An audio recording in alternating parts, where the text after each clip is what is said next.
What is up, bros, and welcome to the All Bros podcast. I am Jonathan. Nah, I'm Caleb.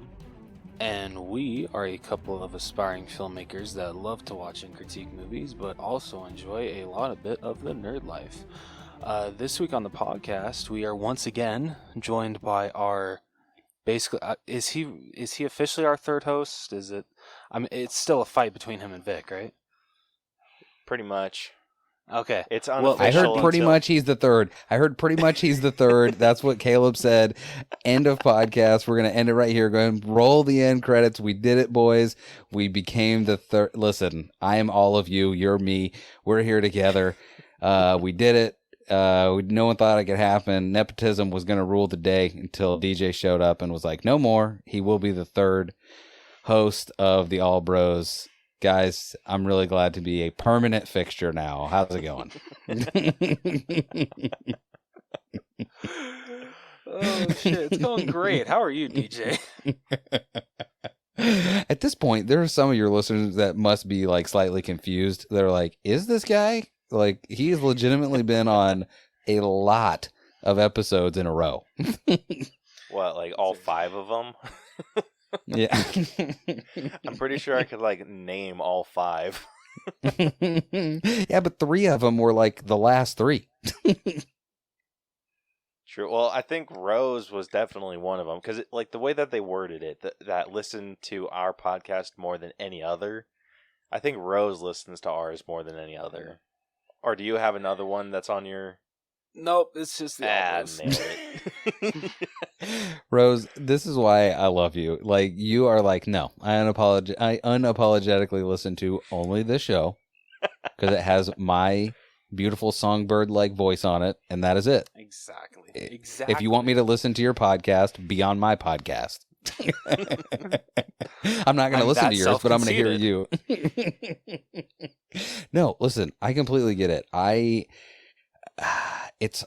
Listen, I can listen back to our episodes of the Untrained Eye because there's 2 people on there, but like the Dragging the Table episodes, especially the solo ones, your guess is as good as mine, what they sound like, because I don't listen to them. I can't listen to me talk to me. Like, hey, remember that thing we did before? Remember that? We did that. Like, nah, this is too weird. Honestly, thinking about it, I would be the same way if I branched off and did my own podcast. Not saying I would ever do that, and if I did, it would be an entirely different subject. But what would your podcast be? I don't know. I would, Rose, I would love to hear that.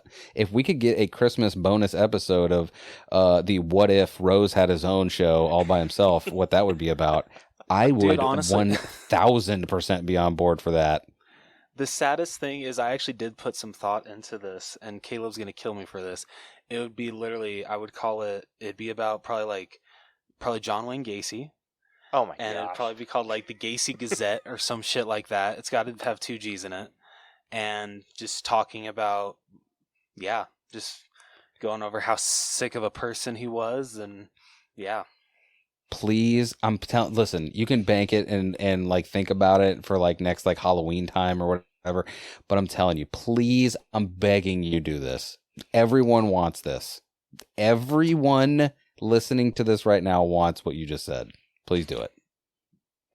Dude, I'm not even joking. Like, you have to do this now. Okay. You guys have a better name, though? No. Don't let anybody else mess up your thing. You do your thing. I named my podcast that I did by myself Dragging the Table, and I have to explain it every single time because people are like, what could that possibly mean? So that was a real mistake, but I made it and I'm sticking with it. So I'm not saying yours is a mistake. I'm saying that this is your deal. Don't you dare ask anyone what they think. It doesn't matter what they think. This is your deal. They come to you, Rose. Don't forget that. Okay. Well, guys, then in the near future, expect a branch off podcast of me talking about John. No. You're not getting out of it that easy. We're not doing some generic date. I will give you until February 1st to record something to release. I think that's deal. a very... Okay, I'll get... Okay, yeah. And I will... Okay, so I will do a review of the Peacock original miniseries of John Wayne Gacy, Devil in Disguise. Yes. I'm with it. Okay. And whatever you want to name it, I will. That's how I will post it on our show. The All Bros deal. presents. Yep, it'll be one of those. A slight departure like, with Rose. Yeah, exactly. You guys go from talking about movies to actual serial killers. Okay. Listen, there are movies about serial killers. People love that nonsense. They're like, oh, look, a hot guy played it, so it's not as bad because he's good looking. I think this is exactly... Like, Zac Efron playing... Zac Efron with Ted Bundy. That's exactly what I'm thinking. All right, So- everyone. So now you can look forward to what are you going to call it? I'll think of something because the more I think about it, what I called it, it kind of sounds stupid to me. Don't think about it. I'm telling you, if you liked it initially, then I'm telling you, just go with it. Listen, I'll tell you, dragging the table. I'll just tell you what dragging the table means. Like it's kind of cool, but like it's just such a long road to get there. My favorite scene in a movie, in any movie forever, is the scene in Men in Black when they are first initially there. They're all getting like checked out by Kay and dead guy. What's his name? Q. What is his name? Who's the guy that's like the main head honcho? What is his name? Oh, I forget. You know who I'm talking about, right? Yeah. Whatever, that guy. Whenever they're there and they're interviewing everyone and they have to do the test, they have to take like that paper test with the pencil, and everyone's trying to like write on the side, and they're just putting it on their leg, and the pencil's going through the paper. He drags that table super loud all the way over to his thing, and he starts doing it, and everyone's looking at him like he's crazy, and he's like, "Y'all want to get up on this?" Like, I think that is like... To me, that's an amazing scene because it's like, all right, like this is, he didn't care what anybody thought. He was just like, this is the way I need to get the job done. Like, I know I need to write on this paper, so I'm going to drag this table over here. So I just like the idea of dragging the table as just a metaphor for life. So there you go. And that's why you put a little more planning into the name of your podcast, so you don't have to say that long piece of nonsense that I just said to explain why you call your show what you call it. Yours is way better because you can just go, I thought it sounded cool. Double G's. And people go, yeah, I get that. Okay, yeah. Hey, but yours is cool, though. But long, so long. It's a whole episode just to explain what the thing is. I know, but there's like a story behind it. Like ours, the All Bros, is my name and Rose's name put together. It's our couple name. That's amazing. By and the way, we almost spelled it ALBROSE. Ha! Wait, the All Bros, oh my God! By the way, I just incepted myself just then. Like, everything came together. Kaiser Sose started walking without a limp. It all just happened. Like, that was... I love you guys. Thank you for letting me be the third official co-host.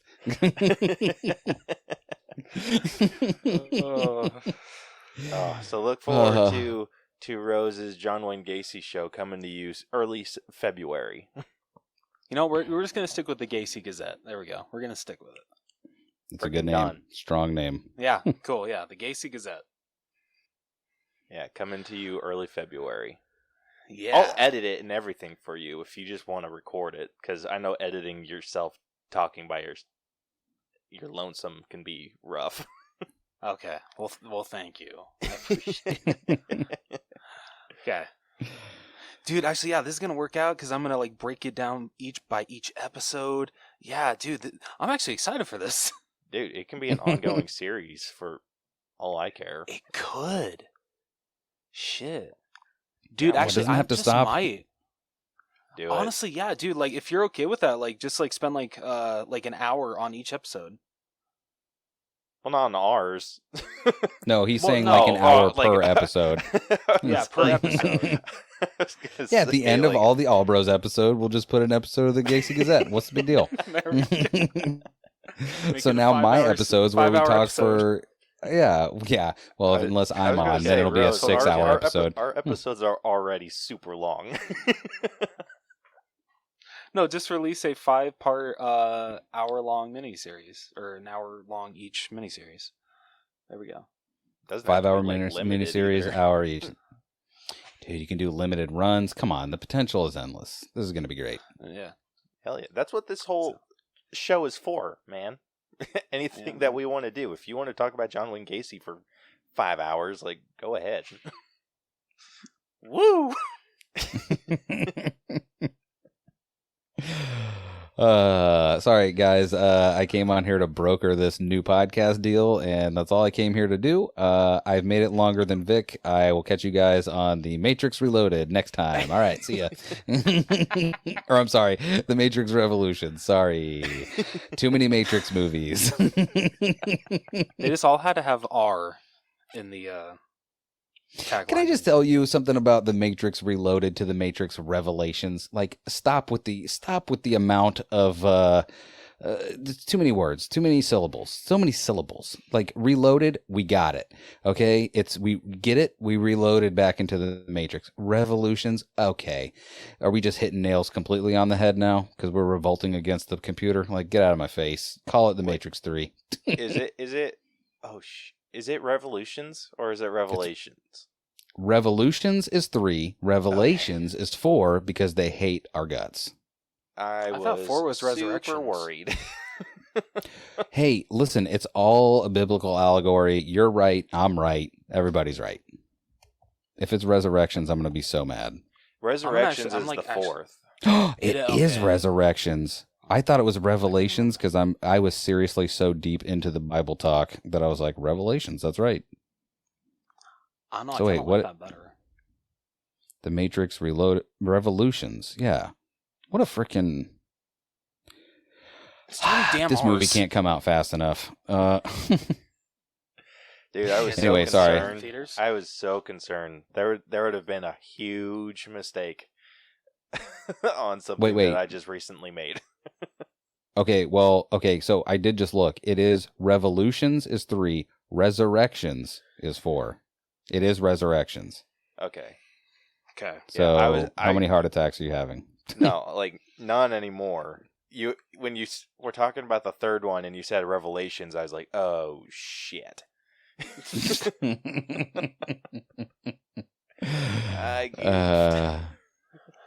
I don't know anything. What? No one listens to me.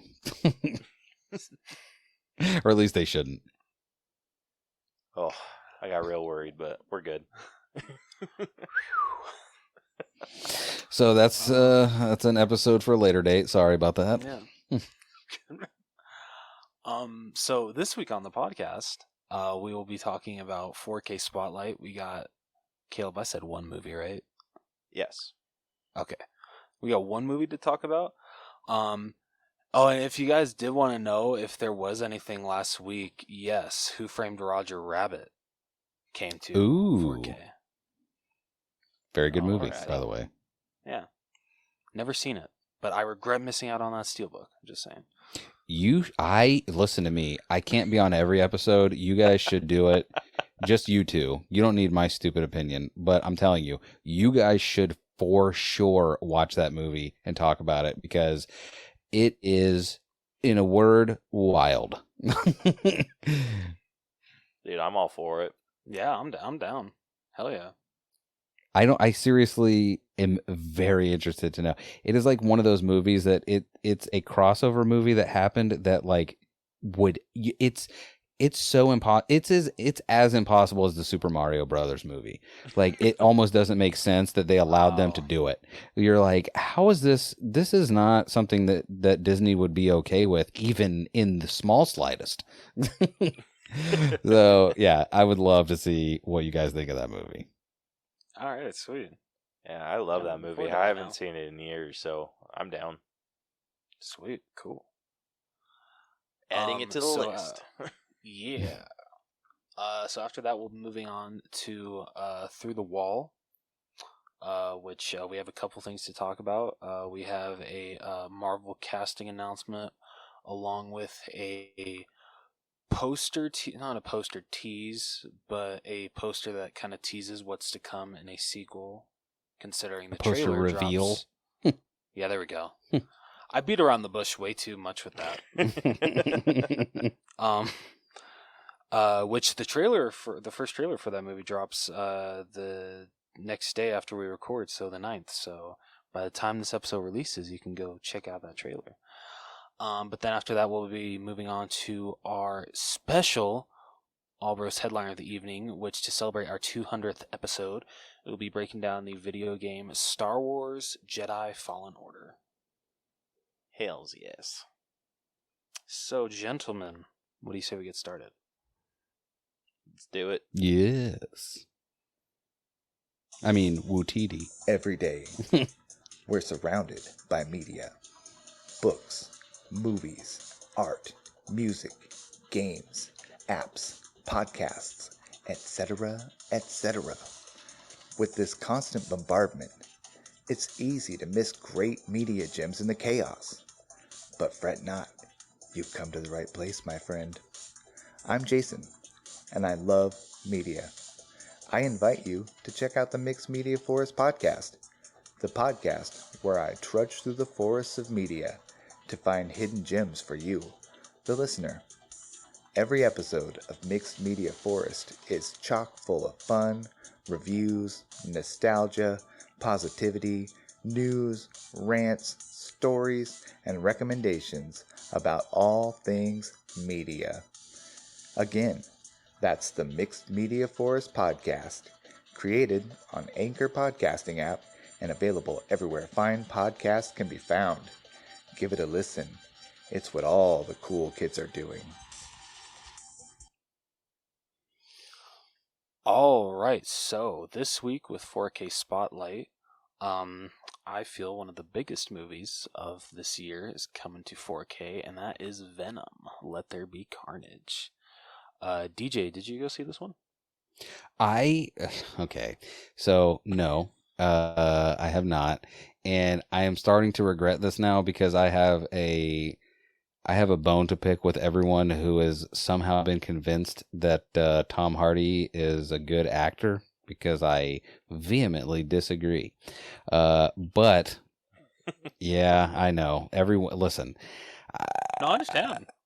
I will admit that I could potentially be wrong, but I'm just saying that there's a reason why the best movie he was in was Mad Max Fury Road. Very little lines. All I'm saying, the guy makes a great mug, not necessarily a super great actor, but I had the end of this movie spoiled for me, Let There Be Carnage, and I'm like, all right, fine, I'll watch your Venom movies, and we'll see what's going on. So, yeah, I won't spoil it for anyone, but I got it spoiled, and it was enough to make me go, all right, fine, I'll take a look.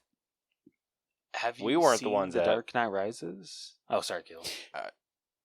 I have seen The Dark Knight Rises, and you know what happened with him? They were like, you sound so dumb in the cup we put over your mouth. We have to have you redo all your lines again. Because I talk like this. I was born in the darkness. It's been so long since people did this impression into a microphone. Ha ha! I'm Bane. I'll get you, Batman, and your little Robin, too. It's actually a pretty good impression. That actually was. That was pretty good. He's fine. Listen, he's fine, but there's got to be a heel. You know what I mean? Like, when I first started the show, The Untrained Eye with Beth, like the actor that I just decided to hate for no reason was Denzel Washington, and people definitely were not on board with that. For sure. But he did this movie that I consider terrible called Thomas J. Israel or something J. Israel, where he plays like an autistic lawyer, and I was like, all right, we get it. You have range. Shut up. Jeez. Have you watched his any of his other movies? Or Yes, listen. I understand he's a guy. No. Denzel Washington, like Tom Hardy and Denzel Washington are the same. Like we've all seen Training Day. Okay, he's a great actor. I get it. But I feel like Tom Hardy gets overhyped. Like I think he's fine. I don't think he is as good.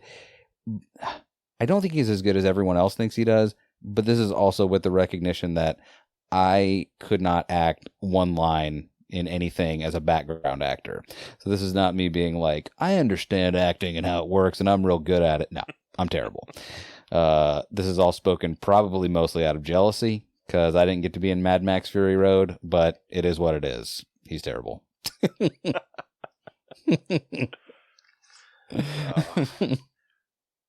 Dude, when you and Vic took over for our episode and we're talking about missing out on Mad Max in theaters. Yes. I was like so dedicated on attempting to recreate a true theatrical experience. So I pulled out my surround sound system, plugged it into my VR headset, and rewatched Bohemian Rhapsody, which is a movie that has only ever given me chills when I saw it in theaters. And I've watched it 2 other times after watching it in theaters, and I didn't like nothing.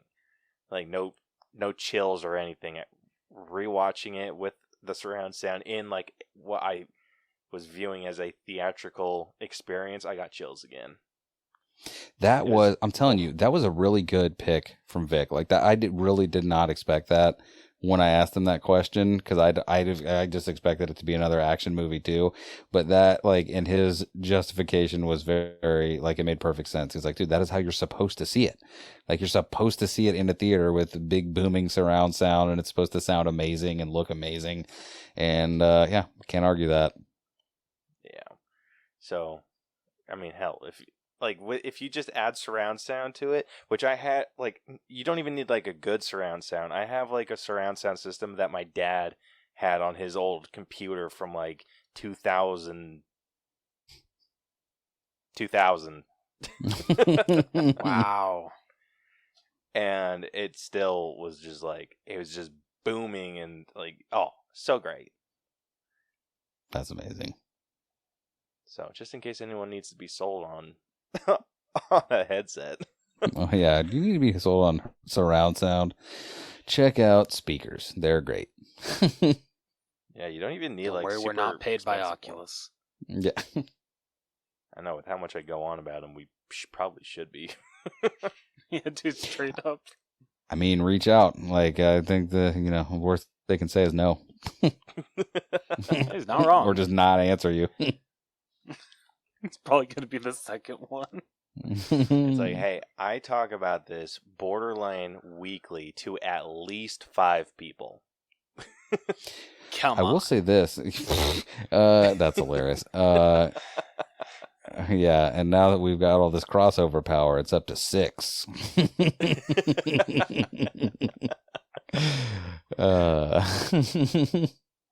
Imagine selling 6 Oculuses a year.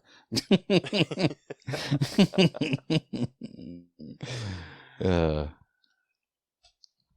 right, I'm sorry. Anyway. I keep getting us off track. You asked about Let There Be Carnage, and now we're talking about Oculus Rifts. All right. So with Venom Let There Be Carnage, there's going to be a regular 4K and a regular Blu-ray release, along with a Best Buy exclusive Steelbook, which is so incredible. It goes so well with the first Steelbook, and I'm so happy about it. And then Target's exclusive, I think, comes with a gallery book, but these gallery books now suck in my opinion, because it's literally just a slip cover with a little flap that you fold out, and then the gallery book is just tucked in on the side. It's not like a digibook anymore. Yeah, it's stupid. I hate it. It's not fun anymore. Well, okay, so what are they calling it? So they're saying it's an exclusive fan art edition with collectible cards. So that will be the Target exclusive, but there's no Walmart exclusive. So yeah, and also I feel this is one of Kayla's favorite movies of 2021. At least I think that's when it came out. And I can't believe this is getting a Blu-ray release. The Mitchells versus the Machines. Oh, It's love getting a that Blu-ray movie. release this Tuesday. So if you guys want to go pick that up, I don't know if it's going to be in stores, but it is on Amazon right now for $22.96. Go to hell. Is that I'm expensive? sorry. To me, I won't pay above $20 for regular Blu-ray. But that's just me. Good to know. No, I mean, listen, I don't like. I am in a place that I never thought I would be because, like, I grew up in old media. Like, I remember when like people were talking about CDs. Like, you'll never believe this new crazy contraption, a CD player. So I am super duper into physical media. Or I was, but now I am like, it's digital. Why would I ever own? And by the way, when I say this, like, my wife is somewhere laughing herself to death because we have 2 giant crates full of old DVDs that I used to just, if I had a paycheck, it couldn't go to Best Buy fast enough. I bought every DVD known to mankind. And now I'm like, I will never touch a physical piece of media ever again. Oh, DJ, you just cut me deep, man. Well, okay, you know what was the we're on, so I'll tell. I pre-ordered Tony Hawk when Tony Hawk 1 and 2 were coming out for PlayStation and Xbox and everything, and I pre-ordered it like months and months in advance, the physical copy, because I wanted that physical copy because I'm like, that's part of it. Like, I remember having the original Tony Hawk and playing it, and like I want to touch the thing because I had it on PlayStation, so I pre-ordered it on PlayStation. And the day that it was supposed to be there, they were like, not only is it not going to be there, we're canceling your pre-order. And I was like, cool. And so I bought it on digital and from the PlayStation store, and I just I played it for a little bit and was sad. I haven't played it since, and I just don't buy physical stuff anymore, really, unless it's vinyl. Sorry. I'm sorry. I mean, for that kind of situation that went, I can understand, because that sucks. Dude, people that bought laser discs probably went through the same thing. They're just like, "Oh, this is the way of the future," and they got bit in the ass. I mean, it's whenever there was what was it, like Blu-ray and HD DVD, and then HD DVD. It's same thing. Because, by the way, Laserdisc was the superior way to watch movies, and they were like, no, we're not using these stupid records to watch movies. And it was the same thing with like HD DVDs. Like, I want to say Sony was like, we're going to go ahead and put Blu-ray players in our PlayStations, and good luck with your little HD DVDs, Microsoft, who cares? And Blu-ray won the day, and HD DVDs went the way of Laserdiscs. Yeah. It's kind of sad, but it's fine. I have Blu-ray's a digital. better. I have a digital collection of everything that you own, so I got you. Hey, Caleb, we have a collection.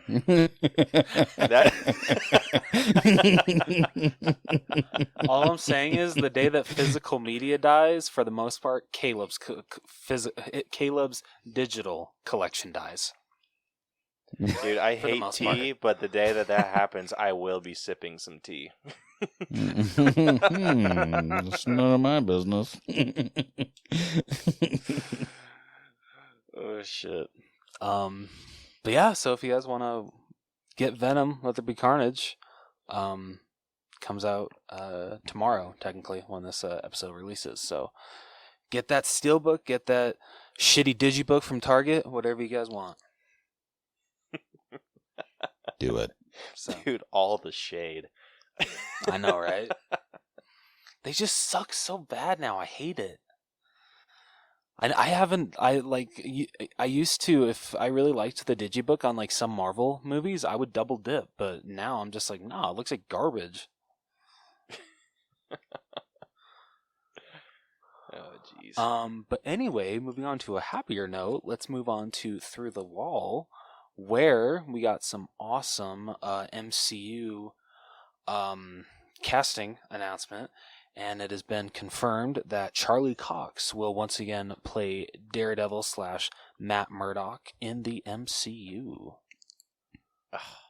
I could not be more excited about this. So this is just like a sideways like confirmation / please stop talking about the Spider-Man in Spider-Man. He's going to be in No Way Home, right? Basically. Like, you wanted something, we're giving you a crumb. Have this crumb, and that's it. Will you shut up, please? Oh, this is such a good crumb, though, because I've felt so bad for him thinking that he's going to get recast. Like, he's gone as far as saying, like, I will literally fight whoever they decide to recast as the MCU Daredevil for that spot if I have to. I will blind myself if necessary. Full dedication, guys.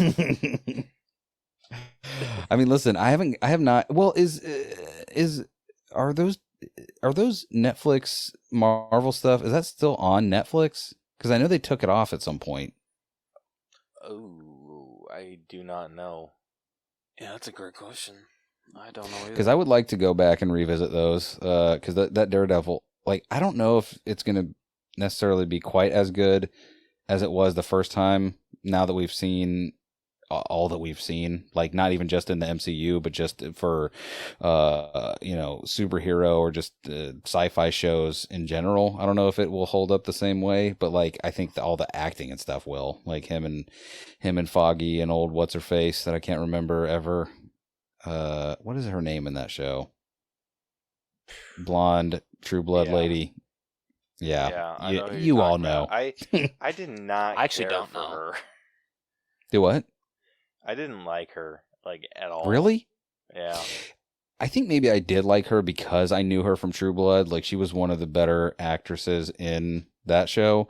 And when I saw her there, I was excited because I was like, oh, awesome. She's still doing stuff. Good. Yeah. Anytime that, like, I was more than a little aggravated anytime we got backstory on her. I'm just like, I do not care. Give me Foggy and Matt. Like, that's which, by the all way, I cared about. I don't know what that meant to you guys, but like, seeing old what's his face from the Mighty Ducks show up, I was like, oh, it's him. He's here, because that dude played something in the Mighty Ducks back in the day, like the OG Mighty Ducks, not the Disney reboot, whatever that was. So it was nice to see Foggy again, even though I don't remember his real name, but I don't think I had seen him in one thing until that. One thing besides the Mighty Ducks, that is. Yeah, I think it's been a while since he's done anything. So hopefully they bring him back as well, because I love the dynamic between those two. They almost have to, right? Like, he wouldn't be back in the same capacity that he was in the show for sure, but they would at least have to show a scene of a conversation between them, because that's what kind of does suck. Is there's like no chance though. Like, Daredevil might show up in the movie, but he's never getting his own movie, I would imagine. I think it'd be a bit of a stretch, because it's like, what other stories could you tell that they didn't already tell in the origin or the first 3 seasons of his show? Yeah. But I want them to bring him back and do, like, just to incorporate him somehow, like, even if in the lawyer aspect, like, and then have him suit up occasionally with whatever superheroes he's defending. Like, Yeah, I want like that. I like that. I want John Bernthal to come back as Punisher. Yes, for sure. Jessica Jones can stay. Luke Cage can stay. Wrong. That's a wrong opinion, but go ahead. You don't like Luke Cage, amazing. I thought you were saying Luke Cage, like he can stay like in the Netflix realm.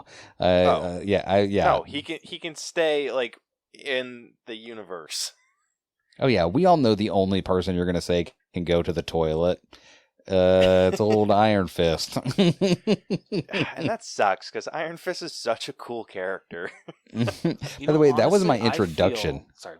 Sorry, go ahead. No, go.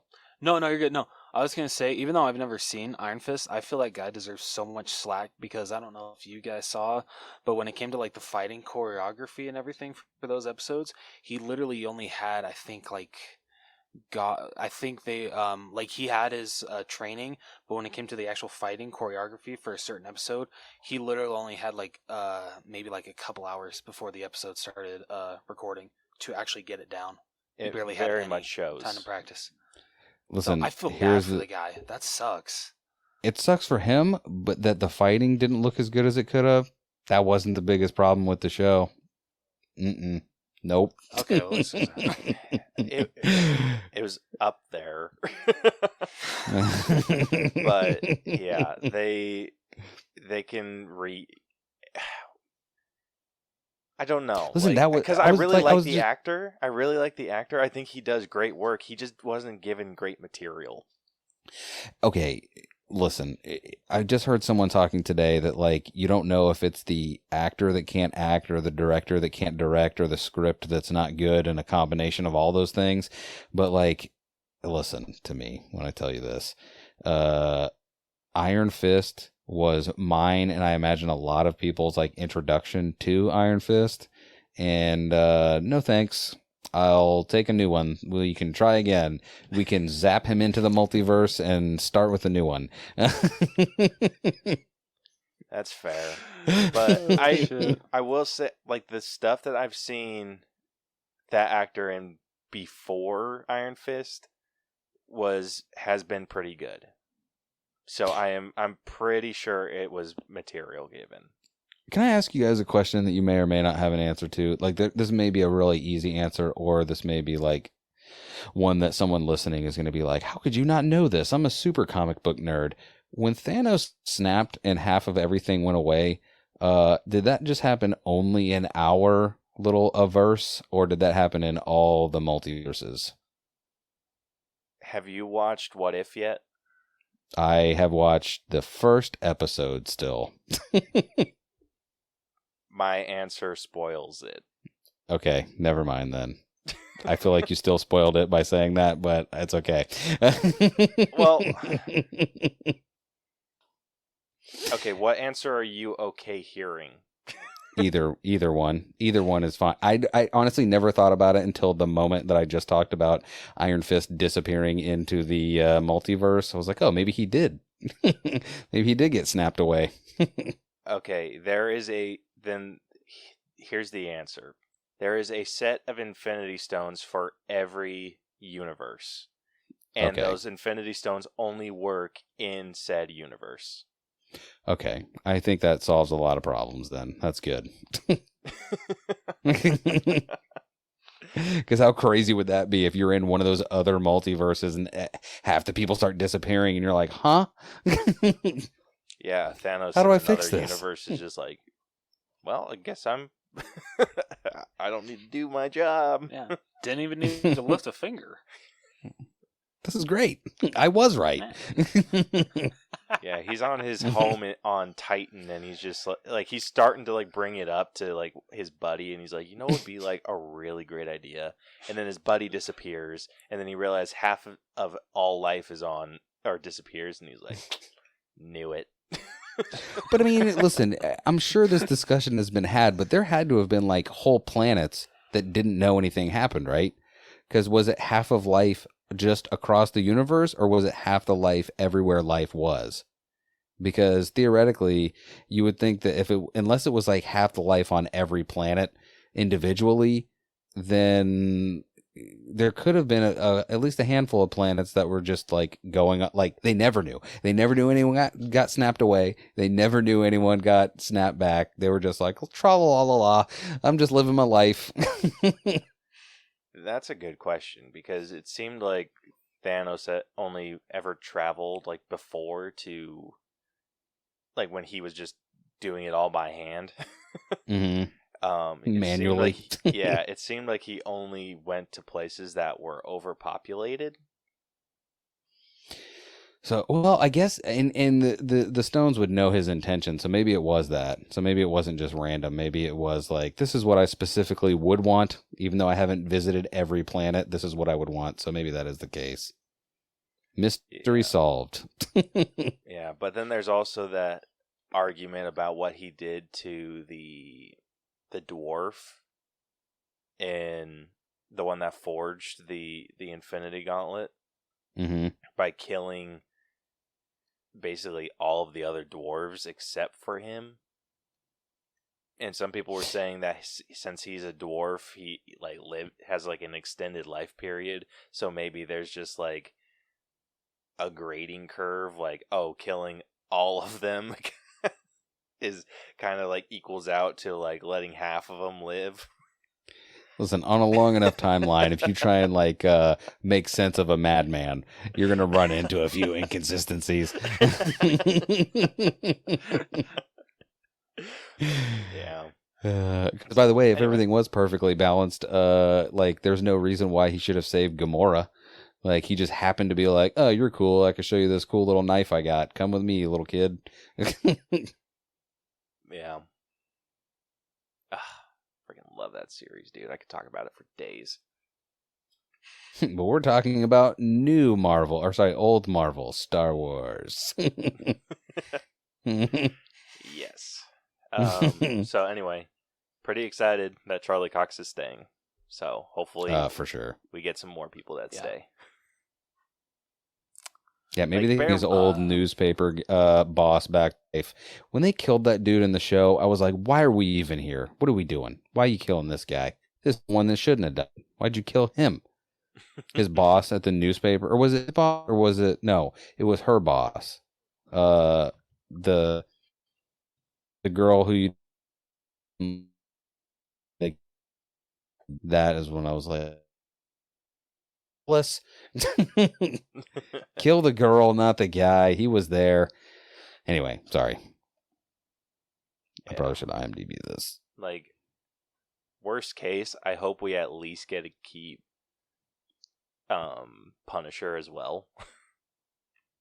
Like the other three Defenders, I feel like you could recast and it'd be okay, but I would prefer to have Jessica Jones and Luke Cage stay. Dude, you know what I just looked at the Daredevil IMDb. You know what we could get in No Way Home? We won't, but we could, and it would be so great. We could get a what? Spider Wilson Fisk. He's Kingpin, right? From Daredevil. Ooh. Like, and that's like, it's funny because like, even though I know it's a Daredevil villain, like I always traditionally associated Kingpin with Spider-Man.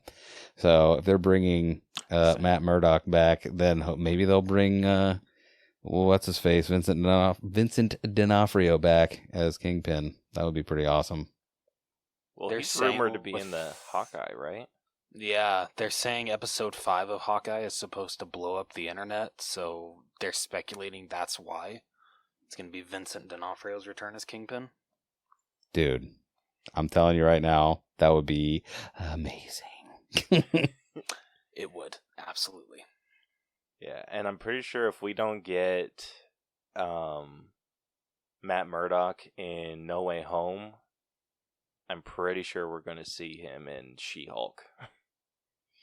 Hell yeah. Listen, I mean, there's plenty of time, I guess, still. There's always time to re-edit a movie. But after those leaks came out, sorry if this is a spoiler for anyone, but there were leaks. I've said too much. Wait, what do you guys know? I just realized I'm so sorry. I shouldn't have said anything. I take it all back. Did you guys see the leaks that came out on Twitter? Which one? There's about No Way Home. Like the one, spoiler alert, supposed picture of all three of them standing next to each other. Okay, so you saw that. So one of the other ones that came out alongside of that was Matt Murdock sitting at a table. You just saw him in the movie. So is that real? I mean, was it just like a one-off scene that they could still take out and be like, haha, you thought you got this, but you get nothing? Yeah, I don't know. So I still find it funny. The funniest, it's not really a leak, but they really should have caught it, was in one of the international trailers for Spider-Man No Way Home. Someone didn't edit out the lizard getting kicked by someone, but you can't see anybody actually kicking him in the face. It's speculated it's either Maguire or Garfield, because really it can't really be anybody else, because who else is going to be helping Tom Holland Spider-Man? Very, very true. Miles Morales. Never thought about that, did you? I would love to see Miles Morales in this movie, but I feel that's just like throwing him in like way too quickly.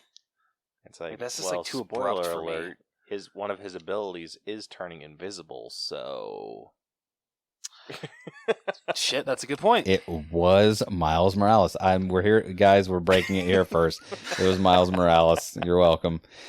Miles Morales confirmed. It was John Cena. Come on, guys. Yes. That's everyone's joke. Is it's John Cena? Oh my gosh, dude! I don't trust a single thing that Marvel shows anymore. As well, you shouldn't. That is the correct response to anything Marvel puts out as a teaser. Yeah, even the leaks, I'm pretty sure they have an office of people that are like, all right, this is what we're going to say is leaking to throw everyone off the trail. Listen, all that stuff that was always happening with Tom Holland, they're like, oh, he's accidentally leaking too much, and he said something he shouldn't have said or whatever.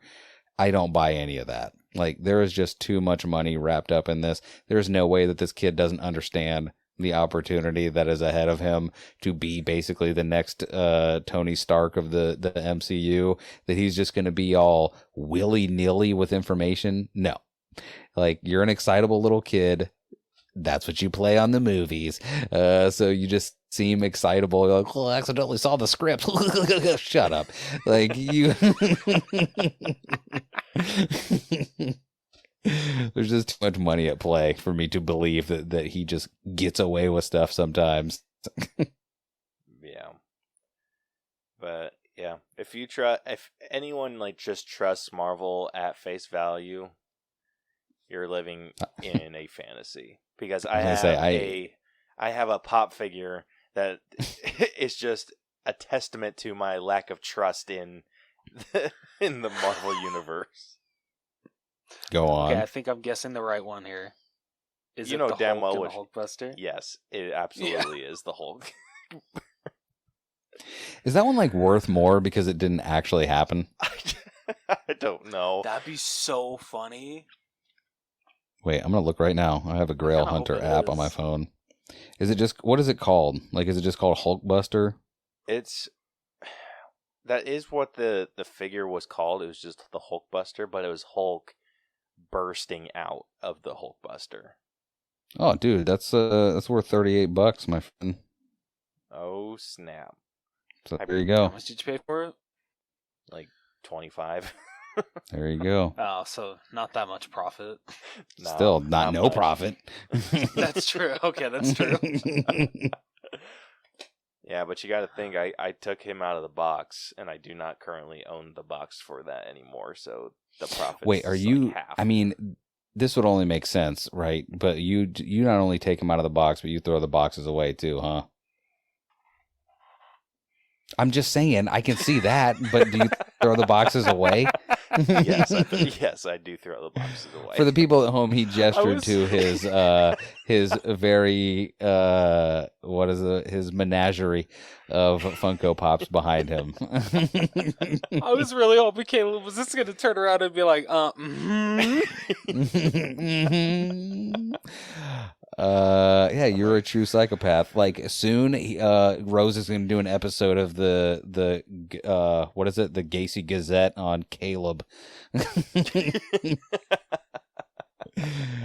The Caleb Chronicles, he'll call it, and it'll be all about how this freaking psychopath takes his Funko Pops out of the box and throws the boxes away. You freaking psychopath.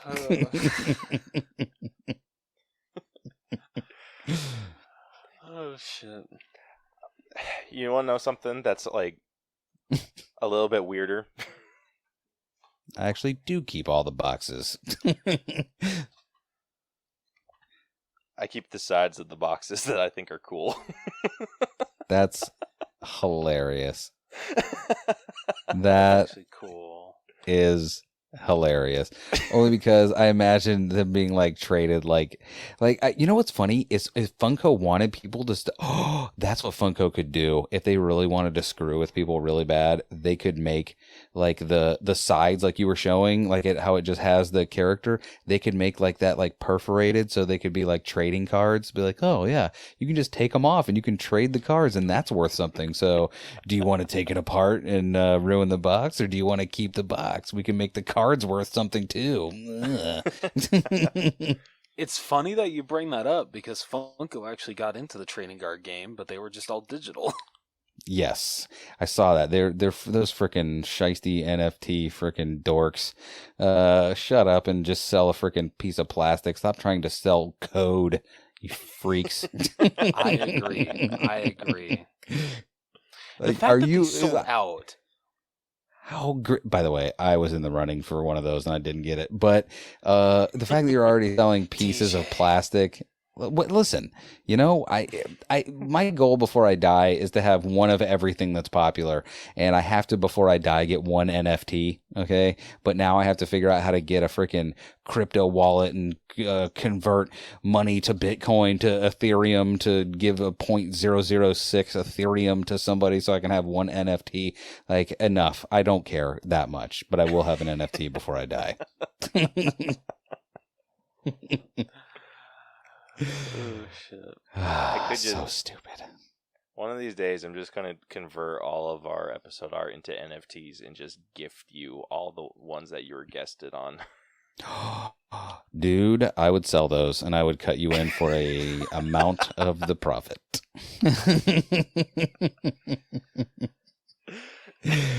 Listen, I've said enough things in my whole podcast career that eventually I'm going to be canceled anyway. So, my other goal is to get famous enough to get canceled, so that everyone that has all like Untrained eye or dragging the table stuff can be like, "Oh, this is worth something now. Ooh, that guy said a bunch of racist things. I don't like him at all."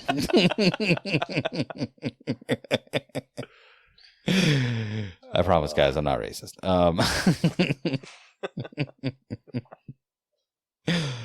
Gosh. Guys, we're here to talk about Star Wars. What else we got? One last thing before we get into Star Wars. We got our first official poster for Sonic the Hedgehog 2. And it is literally Tails flying his classic plane with Sonic on the top wing. I don't know what kind of plane is this called? Is it a crop It's like duster? a bi-wing something. I don't know what you call those planes. I have no Crop idea. duster is a It's very on- good it's on the description, top. though. You know what it is? It's one of those stunt planes where like you could see someone like standing with little footholds on the top, and they do like barrel rolls, and you're like, how's the person standing on it? That's what it is. So we got Sonic kneeling on the front or on the top, and then you got Dr. Eggman flying in the back on one of his whatever the hell his flying thingies are. I don't really know. You know, I've Sonic. never seen What the else? first one, but this one looks very comic book. Like, this one looks like everything. You know what's funny is that people are so excited about this one. I feel like people forgot what outrage there was when like the first vision of Sonic breached our eye sockets, and everyone was like, his teeth, his hair, this is the worst. Like, what's crazy about that now in hindsight, again, I haven't seen the movie, the first one, but like, it seems to be universally loved, which is crazy that like really all that people did not like was the look of him, because clearly they weren't going to change what the movie was. They just changed what he looked like. So it was always a great movie. It sounds like they just somehow they made a good movie with a terrible human rat face thing that everyone universally agreed was terrible. Dude, the feel internet has what- not forgotten about that. No. I am on the Twitter for this poster right now, and someone is kind of like complaining, God. like, "Oh, they got rid of the white in between his eyes, like, like just like how his white fur in between his Mhm. eyes." And they're like, "Don't complain, we almost got this." You don't know what you speak of. Seriously though, but honestly, I think like everyone's pointed this out when the movie like finally came out. They were just like, even if the movie sucked, people were still gonna appreciate it because the studio actually listened to the fan backlash and fixed Sonic instead of just releasing him of how he looked. So the fact that they actually listened to fans and fixed it, I feel people were gonna find something good to like about it. I mean, and listen, clearly it worked clearly it worked in such a good way that they were able to make enough money to justify doing it again. Because if movie studios like one thing, it's money, and if they don't think something is going to make them money, they'll be like, "Oh, cool, you love this thing that makes you nostalgic? Poop in your hair. Nobody cares. If it's not making me money, I don't want to hear about it." Yeah, but this was just like a big show of how powerful the public voice can be in instances like this, and I loved every second of it, and I thought it was like really funny. Like, and I think we talked about this in our breakdown of Sonic the Hedgehog. You could tell the scenes that they worked on after the recreation because Sonic was like way more animated and everything, and you could tell the scenes that they worked on before because like Sonic was like very stationary and Like the moved overlay. Yeah, it's like all they did was replace the model, because like there's this scene like specifically where he's like standing on like a kitchen counter talking to John, the guy that owns Garfield and Odie. Yeah. yes. Freaking callback with that one. Holy shit. That movie was something. Yeah, so like how he was talking to him, and then he was like just standing like very still, not moving a whole lot, like not as much as he was like in earlier scenes or even later scenes. Like I think they had an idea for how that version of Sonic would move, and then when they did the recreation, they're like, okay, we need to change how he moves. I don't remember if I heard you guys say it or I just heard it in a couple different places, but like I know some people implied that maybe like they kind of did this on purpose. Like they had gone just deep enough where they were like, maybe we should put out a trailer and see what people think about this. And they weren't actually ever going to let that be the final Sonic. They just needed a reason to be like, we need backlash so that we can go back to whoever it is that gives money for this, and they can give us enough money to redo what we did and do what we actually want to do. I'm not 100% sure I would believe that, because there were posters and everything with the original design. Listen, I'm not saying it makes sense. Toys. At least the legs of the original design. Gotta go fast. The fact that they even had plushes and toys made also. Can I ask you this? Since I never did see the first movie, did he eat chili cheese dogs? And did he say the phrase "way past cool"? Because if he did neither of those things, I will not watch that movie. He might have done the first. He did not do the second one. Yeah, yeah, they were at a bar, and I think they ordered just like a shit ton of hot dogs. It's a chili cheese dog or nothing. If you are Sonic, you eat chili cheese dogs, and you say "way past cool." Way past cool? I don't know if he ever said way past cool. That was a Sonic the Hedgehog cartoon deal. By the way, I'm looking it up right now to see if he ever said it. I was gonna say, I know you guys are much younger than I, but there was a Sonic. Like, it's at least, it's not necessarily worth watching a whole episode, but I would say it's at least worth watching like the opening theme of the Sonic the Hedgehog cartoon, because it was like prime kid material. Like, everything about it was like, this little punk hedgehog is very cool, and I want to see him defeat Robotnik. Nope, it does not look like he ever said that in the movie. Damn. Ooh, I will watch 2 under duress. Yeah,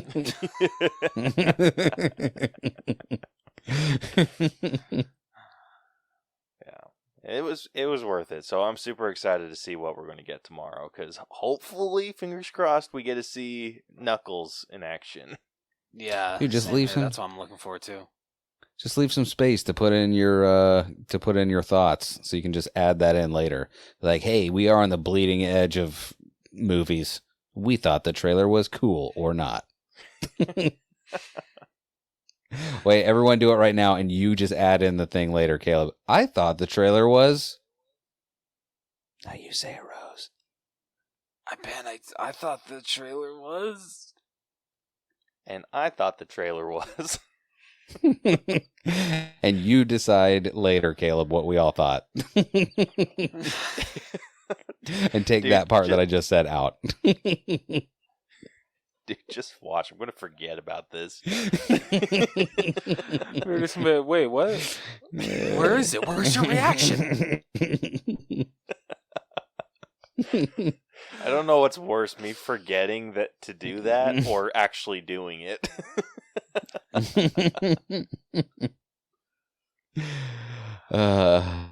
It's funny. Listen, we all have things that we do in our shows that we forget about sometimes. In the last episode of The Untrained I usually do put a little fun pitch down and reverb on my voice whenever I do the Sleep Terror clothing read, and I forgot to do it. So you just hear me doing what I would normally do, that you would hear reverb and like pitch down on. I'm like, see you in your dreams. And I just sound like an idiot. So there you go.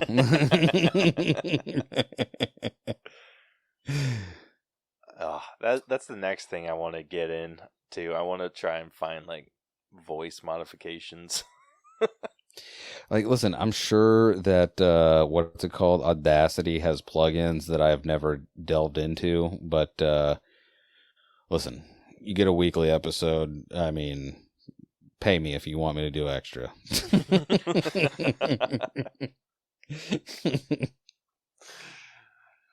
Oh shit. Well, you guys got anything else to say for poster? No, I love it. I think it looks awesome. Yeah, it looks super cool. Yeah, I agree. All right, well then, what do you guys say we move on to our headliner of the evening, which will be our breakdown of Star Wars Jedi Fallen Order. Say hell yes.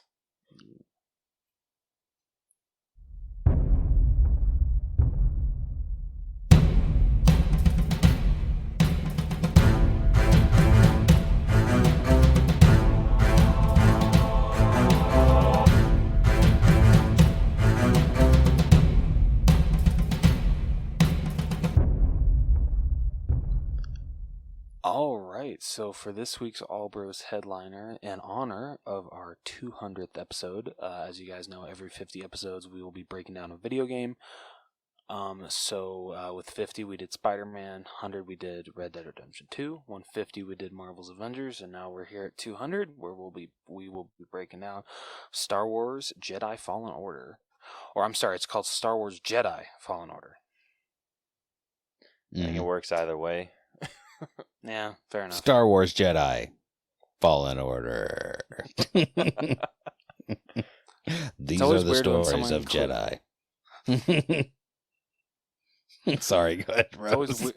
No, you're good. No, just I think it's like so weird when someone includes another word in with Star Wars and that word's not included in the subtitle of the name of the game or movie. So that's always that like is throwing me off that it's called Star Wars Jedi Fallen Order, not Star Wars Jedi Fallen Order. Well, and I'm looking at the cover art for it right now too, and like all you can really see is like in very big letters it says Jedi, and then underneath Fallen Order. Almost like Dune, Part 1. Just whispering.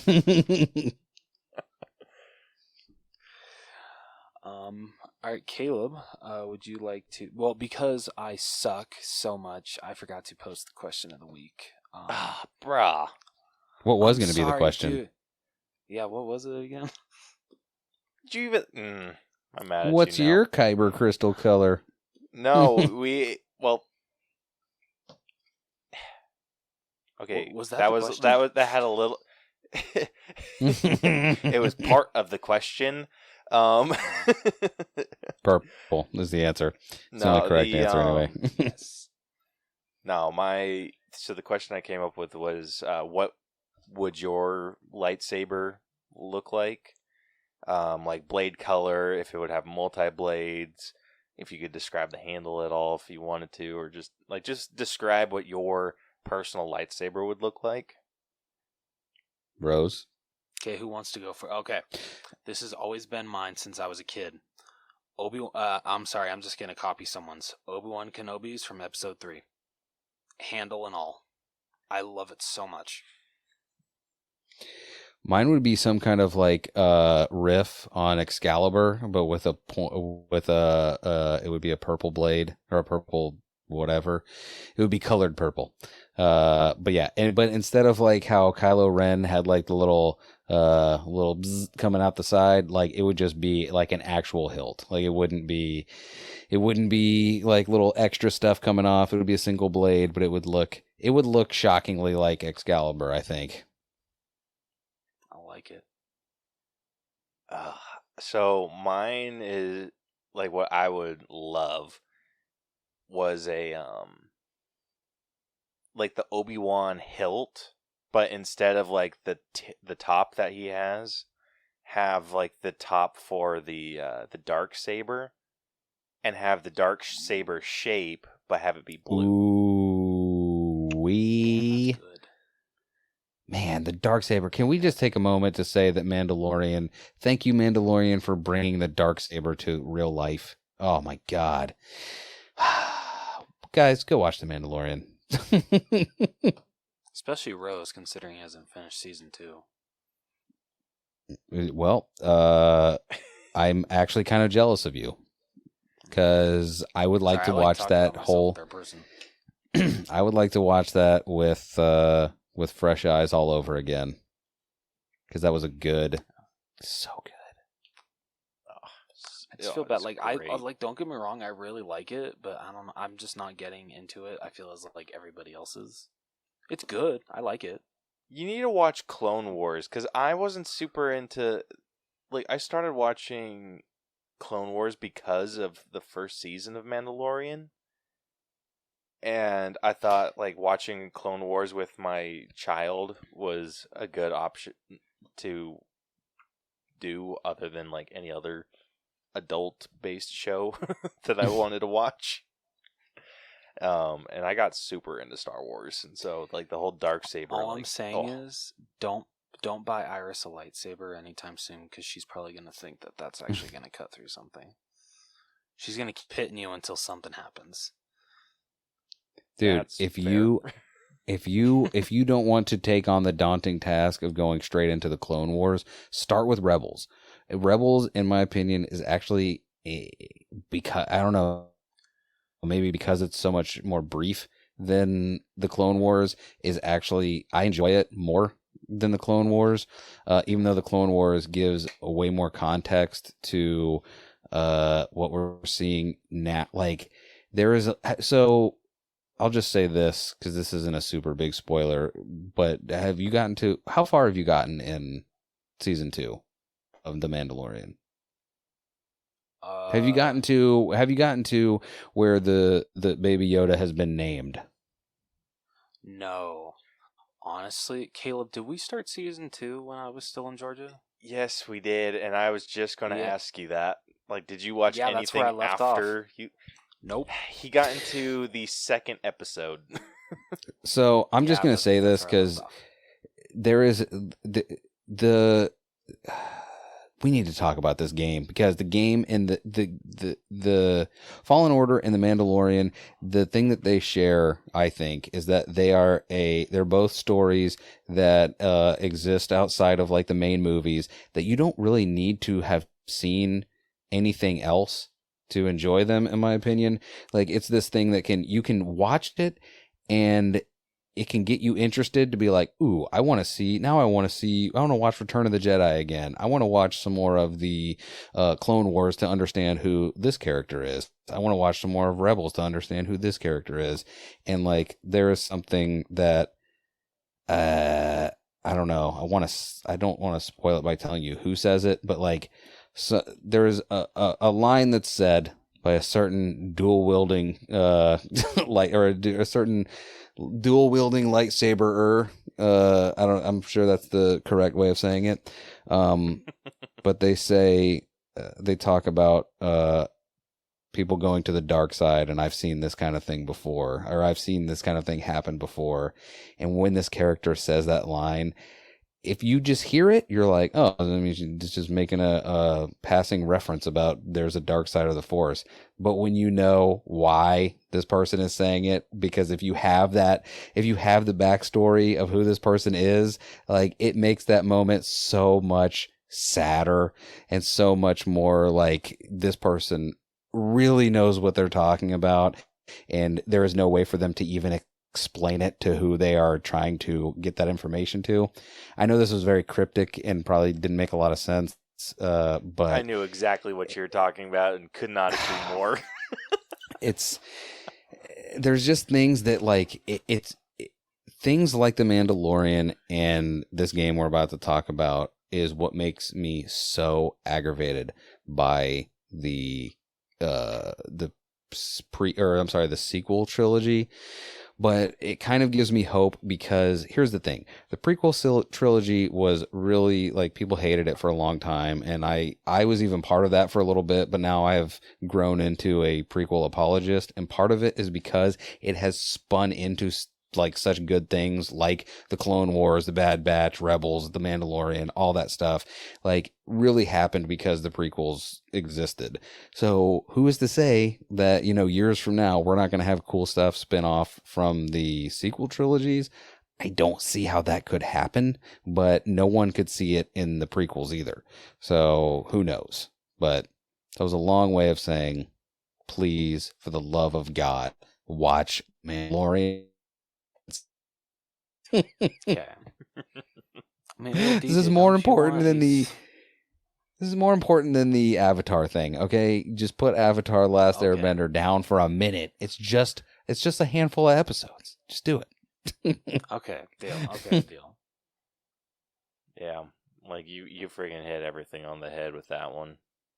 The only thing about, like, everything, I think I preferred the story of Rebels, but the animation of Clone Wars. Yeah, I mean, it was, what is it, Freddie Prinze Jr.? Like, that dude is so deep into Star Wars. It is incredible. I would never in a million years imagine 10 Things I Hate About You, or whatever it was,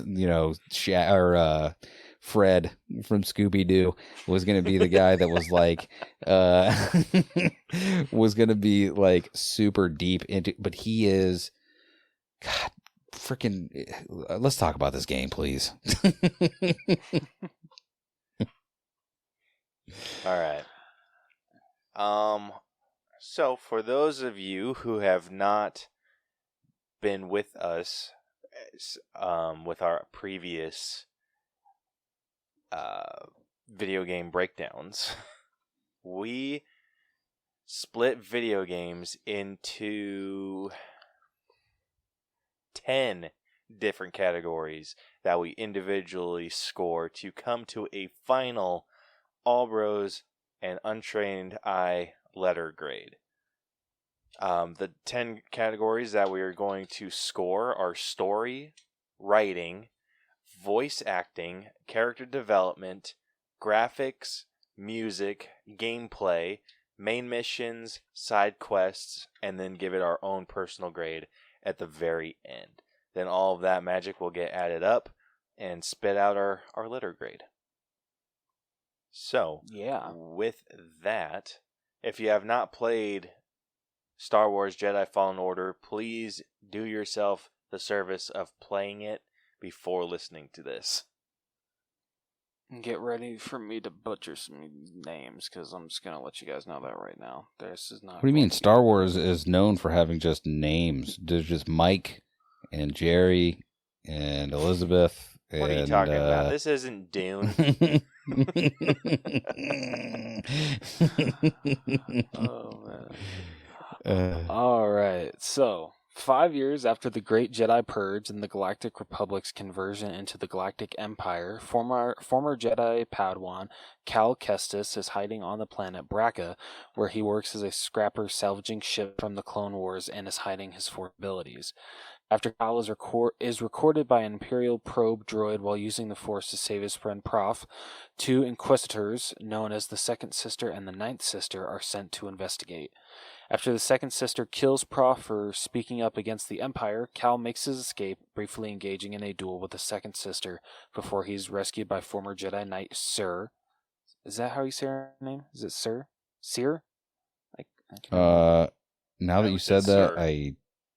Is it what? I feel like it was almost like Seer. Like, Yeah, okay. Seer Junda and her partner pilot Grease Drittis in their ship, the Stinger Mantis. Seer takes Cal to the planet Bogano in hopes he can access an ancient vault. En route to the vault, Cal befriends a small droid named BD-1 who shows him a message from former Jedi Master Eno Cordova, revealing that the vault was built by an ancient civilization called the Zepho and that a Jedi holocron containing a list of Force-sensitive children has been hidden inside by Cordova. Seer believes the list could help rebuild the Jedi Order, but the only way to access the vault is by following Cordova's path. Cal heads to the Zepho homeworld and explores an ancient temple, finding a clue pointing to Cordova's friend, the Wookiee chieftain Tarful, on the Wookiee homeworld of... God damn it, I'm going to butcher Kashyyyk. Kashyyyk. Oh my God, how did I not know that? Yeah. I think it's probably the spelling. Kashyyyk. Yeah, for sure. Cal encounters notorious insurgent Saw Gerrera, whom he helps free several Wookiees enslaved by the Empire, not Emperor. Oh my God. Ugh.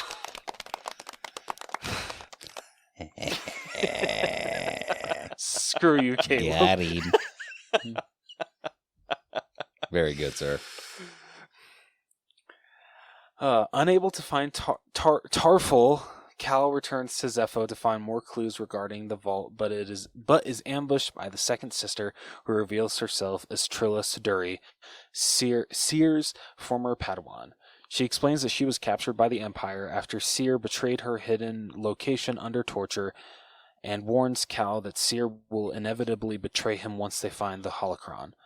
Eventually, Cal learns he requires a Zepho artifact called Astrium to unlock the vault, before being captured by a Haxan brood bounty hunter and forced to fight in a gladiatorial arena owned by Haxian boss Sork Tormo. After Sierra and Grease rescue him, Cal returns to Kashyyyk to meet with Tarful, who instructs him to investigate the top of the origin tree. At the top of the tree, he finds another recording of Cordova saying that an Astrium can be found in a Zepho tomb on Dathomir before being attacked by the Ninth Sister, whom he defeats. On Dathomir, Carl's progress is impeded by Night Sister Marin, who blames the Jedi for the massacre of her people during the Clone Wars and the attempts to keep him away using an army of revenants. Wait, who's Carl? God damn it. I'm just kidding. I'm sorry. I couldn't let it go by. I tried, but I was like, he for sure said Carl. Apparently I got Jimmy Neutron on the brain. No, thank you for that catch. Nope, it was so amazing. I'm going to start again. So on Dathomir, Cal's progress is impeded by Night Sister Merrin, who blames the Jedi for the massacre of her people during the Clone Wars and attempts to keep him away using an army of revenants. After experiencing a flashback of his former master, Jaro Tapal, sacrificing himself to protect him during Order 66, the Kyber crystal of Cal's lightsaber is destroyed. He meets former Jedi Taran Malicus, who crash-landed on Dathomir during the Purge and has been seeking to learn the magic of the Night Sisters, over time growing insane and succumbing to the dark side of the Force. Cal refuses Malicus' offer to teach him his dark power and flees after Merrin attacks them both. Aboard the Stinger Mantis, Seer admits she cut her connection to the Force after briefly falling to the dark side upon learning Trilla became an Inquisitor. After traveling to Ilum, oh my god, I think that's how you say it, to rebuild his lightsaber. I think it is Ilum. Yeah, sorry. It's Ilum? Okay, no, you're good. No, thank you. Cal returns to Dathomir, where he retrieves the Astrium and overcomes his guilt for his part in Jaro's death. He defeats Malicos, I don't know how to say his name, with the unexpected aid of Merrin, who agrees to join the Stinger Mantis crew. Back on Bogano, Cal unlocks the vault, but Trilla attacks him and steals the holocron. After Seer reassumes her status as a Jedi and grants Cal the rank of Jedi Knight, the pair infiltrate the Fortress Inquisitor on Mustafar's oceanic moon Nur. After battling his way through the fortress, Cal defeats Trilla and retrieves the holocron. Seer then attempts to reconcile with her former student, but Darth Vader appears and kills Trilla for her failure, nearly killing Seer and BD-1. Unable to defeat Vader, the three barely escape from his grasp with help from Merrin. Back on the Stinger Mantis, Cal, having realized that gathering the children would make it easier for the Empire to target them, destroys the holocron, believing it to be better for those children to discover their own destinies. Their mission complete, Cal asks his crew where they should head next.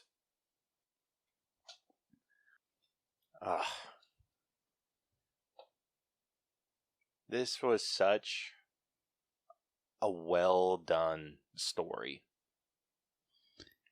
I couldn't agree more.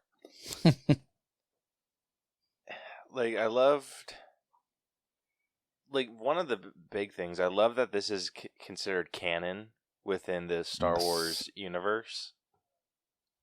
I love everything that's, considered canon. There's even a VR game, the Vader Immortal, that's considered canon. And I think I've seen footage of that. I gotta check that out. In fact, let me write that down. yeah. Dude, seeing Darth Vader in person, freaking intimidating as hell, which just kind of makes the reveal of him that much more terrifying. I mean, listen, I don't know if we want to get into the very end of it right away or not, but I definitely have some opinions about that ending. Oh my gosh.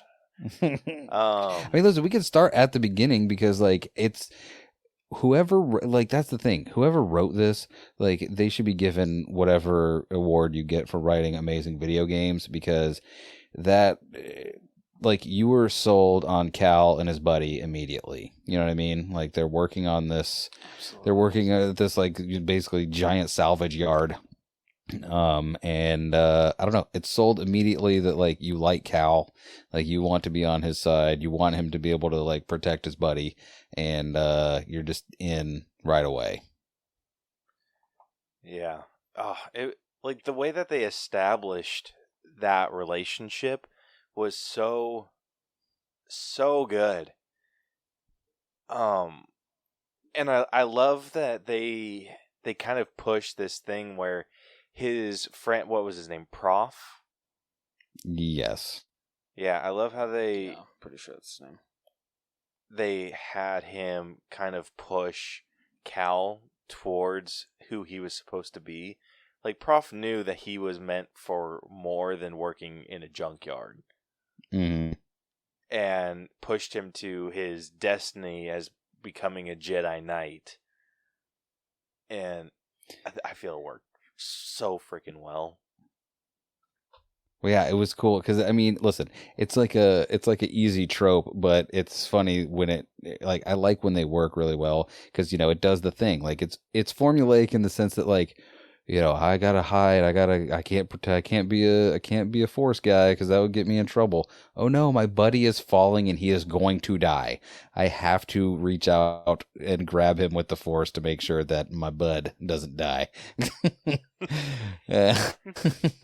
Yeah, dude, I thought Prof was going to betray him. Me too. And when he didn't, and he's just, he gave up his life to just, spit in the face of the Empire, I was just such a mix of emotions. I'm just like, yes, but then they killed him, and I'm like, no!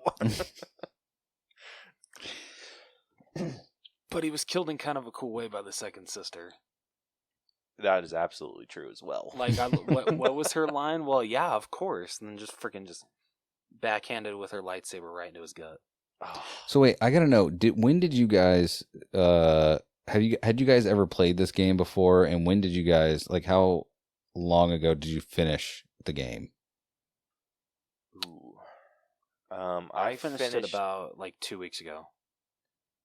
Yeah, and I finished it about maybe 2 months ago. That's crazy because I finished it. I was telling you, I think beforehand, I bought this game. I may have even pre-ordered it, but I definitely bought it within the first 2 or 3 months of it coming out, and I beat it immediately. I think that was 2019, and I freaking tore through it. It was the only thing I spent free time on until I beat it, and I was like, I did it. It's amazing. I love this game. And yeah, I was telling you before, when I was trying to research again because I didn't have time to play it again, I was like, oh, I forgot a lot about this game. This was a way better game than I even remember. Yeah, it was so good, and I loved I'm a sucker for some really well done flashbacks. Yes, and so for sure.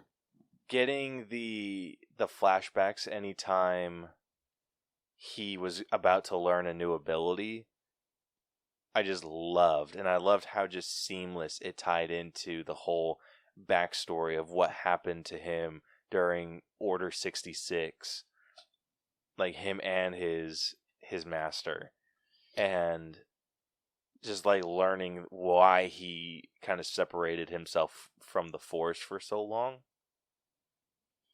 He what was I gonna say about that? Man, I had a really good thing queued up and I lost it. What was it? Oh, I like that. I like when they use touchstones like that, like Order 66, in a way that you from the first flashback with him, his master is not going to make it. And then when if you even realize, because this game is supposed to take place 5 years after what is it, Revenge of the Sith, that movie happened. So it's supposed to be 5 years after that. So if you kind of go in knowing that and you see his age, you're kind of like, oh no, he is definitely about to get Order 66 out of here. This is not going to be good. He's not going to meet up with his master later. This dude is for sure dead. Yeah. And it's so heartbreaking, and I thought it was so cool the seeing the relationship that his master had with him. Mm-hmm. Just seeing that genuine care. I forget who. Well, because you don't normally get to see it. Usually we're seeing it with human analogs, not with aliens being the ones that are the masters that have Padawans. So I think it came through well. How much he cared. Yeah, Absolutely. they did a really good job of making you care about everyone, all of these characters. Well, that's the thing. What was it? All of the characters ended up it's funny because his buddy prof was not the only one that I was like skeptical of at first. Like I was skeptical of everyone all the time. I'm like, these people are gonna screw him over. I know it. And none of them ever did. Because Grease, I was like, this freaking guy. Because Grease and Seer, you're like, these two are just grifters, just going around the galaxy, just trying to take advantage of people, and this kid is going to get screwed. I know it. And then, whoops, find out, nope, not only not, but this lady used to be part of the Force. Yeah, that was a crazy reveal. Yeah, that was. That, and I gotta tell you, I liked how, I know we're kind of like straying away from what we were just talking about, but like when you were giving the breakdown of it or the plot of it, like I forgot that Saw Gerrera was in it, and this is just one more of those things, one more of those mediums where like a character that showed up in a main movie was there for a minute and you were supposed to care about this person, because like Saw Gerrera was super old in, what was it? I was going to say The Force Awakens, but it was Rogue One. He was super old. You were like, I mean, Forrest Whitaker is a great actor, so clearly he can sell that well, but like, I don't know. Like, I didn't necessarily care about Saw Gerrera in Rogue One. Like, he was just kind of a means to an end, and definitely got more depth and became way cooler. Like when he started showing up and stuff like Fallen Order, and then eventually Rebels and stuff like that. So it's like this actually is a cool guy. This is a cool character that is, again, just one more reason why you're like, how are the movies not able to do what even now the video games are doing? Like the TV shows can do it, but when the video games can do it, why can't the movies do it like this? Yeah. Dude, I love that Saw Gerrera's been in like every iteration of Star Wars. Like he's been in the movies, he's been in Clone Wars, he's in Rebels, he's in this. Like he's freaking everywhere. By the way, listen, here's the real thing. Imagine Forrest Whitaker just like getting checks from just all the Star Wars checks. Like, just gets them. He's like, wow, I got 5 checks today, and they were all from different Star Wars properties. Dude, I freaking love that. Like, I love, like, the time. Like, I thought Saw Gerrera was just, like, that was, I think, my biggest gripe about Rogue One. Like, why do we care about Saw Gerrera? And then, like, after I watched Clone Wars, I was just like, where do I know Saw Gerrera from? Like, I know that name, and then when I watched Rebels, and they're just like, oh, it's Saw Gerrera, and I'm like, then it, like, clicked with me, I'm just like, oh, shit!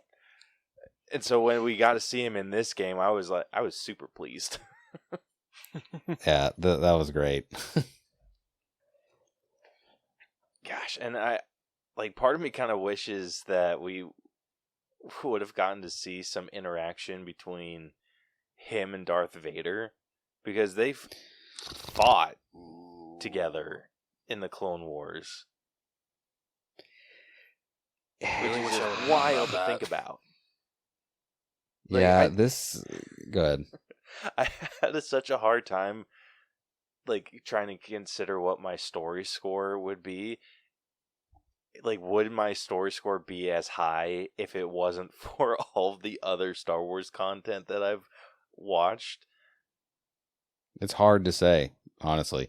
Well, Rose, what did you think? Like, did this, because I know you have not, or it seems like you have not consumed as much as me or Caleb, maybe, as far as Star Wars goes. Like, by the end of this, were you like, I am sold on this whole thing? Or were you like, Cal Kestis? Wasn't he like some kind of fake Joker in Gotham? What is Redhead doing here? No, honestly, I really liked this story. I feel it's a very easy Star Wars story to follow, considering it's just them trying to rebuild the Jedi, and just them having a step they have. That will actually defend the sequel trilogy, except for The Last Jedi. I hate that movie so much, but I will actually defend The Force Awakens and The Rise of Skywalker. I actually thoroughly enjoy those movies. Force Awakens is still my favorite Star Wars movie. So like, I feel bad that like, I don't have, when it comes to like these movies with this video game with like Saw Gerrera and all this other stuff when that gives more backstory to these characters. Even though I don't have the same knowledge that you guys do, and I feel bad. Like, I honestly really do regret not having seen Rebels or Clone Wars or finishing The Mandalorian. I still did have a very enjoyable time with the story. So you just said a couple wild things just now. The Force Awakens. No. Listen, I actually heard a really good critique of like what The Last Jedi was as compared to, I think it was The Last Jedi and then the Rise of Skywalker or whatever that last thing was called. But like where those, like the original trilogy was like every movie was like yes anding the last movie. These movies were no butting. They were like no but this, which was like, I think is why because that's what it was. Like Rian Johnson, I go back and forth on whether or not I like The Last Jedi. Some days I like it and some days I hate it. But the reality is that what Rian Johnson did was come in there and be like, no, I'm good. Like, we're going to do my thing now. And then instead of, what's his face, J.J. Abrams coming in and being like, okay, well, let me go ahead and take what you did and judo it into something cool. He was like, no, we're going to make this helmet again. We're going to put all this stuff together. The Emperor's a zombie. Bob's your uncle. The Skywalkers did it. They both got buried on Tatooine.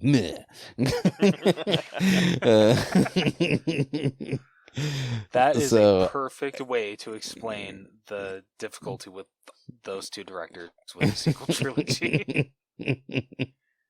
Dude, one of my coworkers explained Star Wars in like almost like the perfect way.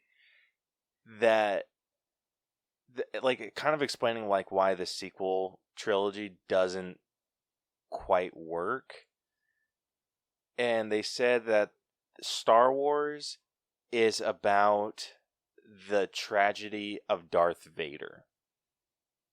Like that is all that's like what he said, that's all it's about. Like that's what George Lucas has said it's about. I think Freddie Prinze Jr. has said that too. It's all about the rise and fall of Darth Vader. And anything after that is kind of pointless. Well, that's the thing. It's like, I feel like the more I think about the sequel trilogy, which we are for sure not talking about that right now, but I'll just say it. The more I think about the sequel trilogy, the more I'm like, this was supposed to be like the closing of the loop of the Skywalker thing. Like, we made a real decision. We were like, the original trilogy is really going to deal with the Skywalkers. Turns out so is the prequel trilogy. And the last one, they were like, what if it's a ragtag group of nobodies that ends up still being nobodies at the end? Wouldn't that be cool? But Tatooine, am I right? We made it. I hate sand. It always gets up in your cracks or whatever he says. Yeah, but I think that's like something that works. Like why everything outside of the sequels seem to work.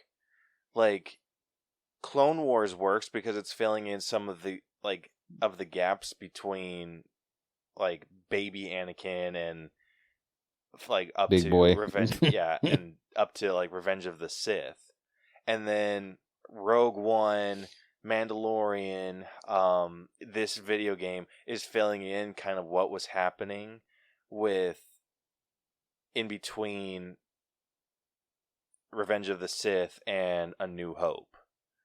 Because there's like such a huge gap in between those. Like there's what, like 20 some odd years, however old Luke was. Yeah, I was going to say, well, 19. There was 19 years. Because I think he was 19, or supposed to be 19 in A New Hope. But that's what is, it's so, I don't know. It's what I enjoyed a lot about this game is the same thing. It's the same reason why I enjoy Mandalorian specifically over like Clone Wars or Rebels is because it's one of those things where like this has really nothing to do with the stuff that we know. It's only tangentially related in that like Jedi era once, and then at the end, see the story as a whole being Darth Vader showing up. But really, like, even if like Darth Vader showing up at the end of this game was the chef's kiss perfect way to have like a main character in a game like this. But honestly, it all like they could, I feel like, have gotten away without really having that. Only, I mean, I don't want to see the game that exists without that ending with Darth Vader, but like it was a good enough story that like it didn't necessarily need like a super big cameo. Like you could have had just enough ancillary Saw Gerrera types to show up that like I would play another game starring Cal Kestis. Yeah. One of the big things that I appreciated about this story, it too, is Cal Kestis is a character now that we care about and would have no issue seeing where he goes, because it doesn't seem like he's going to interact like with his story. It doesn't seem like he would or have anything to do with like Luke and what he's doing. Like obviously he's only like 5 years old in this game. Yeah. Like the fact that he had this knowledge of other Force sensitive children and then destroyed it, and it's just like, all right, what do we do now? Like they just kind of opened up this whole kind of Cal Kestis world, and like they could tie that into so many things. Like he could like help Luke with training. Like we don't know like how. I mean, like how long he's going to live, because I mean theoretically he could be an old man mentor. Like how old was that dude in the old Jedi that went crazy, that ended up going dark side? You know what I mean? Like that dude was super old. Like it's possible, even though like now that Order 66 happened and it's at least universally accepted that the Jedi have all been killed off, like unless he goes like super wilding out, you know what I mean, just showing off all over the place, like he could theoretically quietly be training people into an old age. Yeah, exactly. And I thought for a hot minute, and I know Rose has had this spoiled for him, so I don't feel bad about giving it now. But I genuinely thought the Jedi at the end of Mandalorian season 2 was going to be Cal. I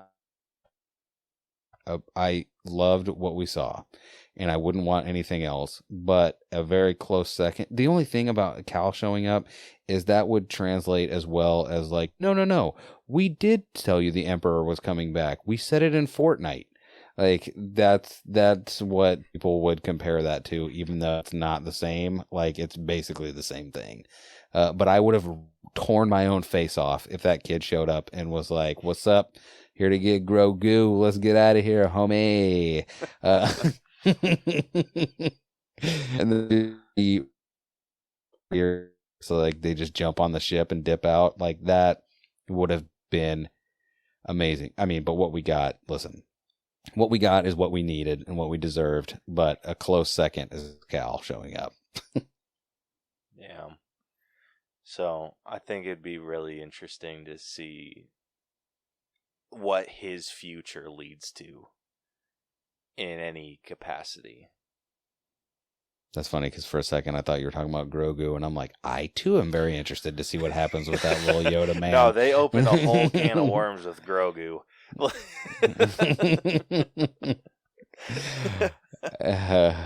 love that. Go ahead.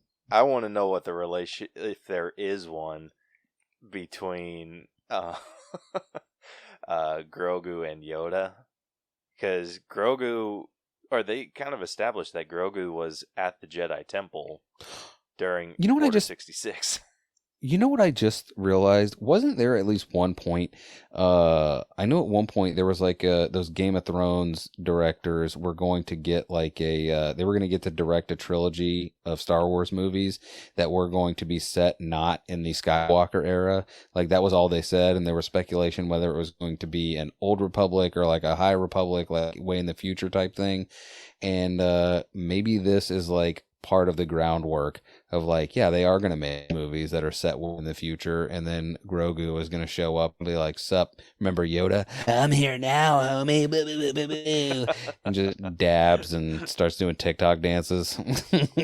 Oh, God. Yeah, I'm pretty sure that series was supposed to be like go back in time to Yoda in his prime. That sounds right too. Which would be prime? What is prime? Cool. Like, is prime like 500 years old? Because I have no idea. Like, wasn't his prime in like episode 3? His prime was pretty dope.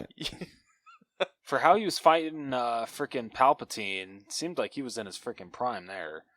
That was like some dark side energy. Like I want to see how Yoda became the Jedi Grandmaster. Yeah, I feel like the training for that. Did you guys ever watch the original like live action Teenage Mutant Ninja Turtle movies? Yes. Yes. So you saw the one, I think it was in 2, where you see Splinter talking about when he was growing up and he was just in a little cage doing little rat kung fu. Like, that's what I would imagine Yoda would look like just ridiculous. You're like, listen, we accepted this in episode 3, but you have to either know it or not know it. We can't see you learning how to do all your crazy flips, bro.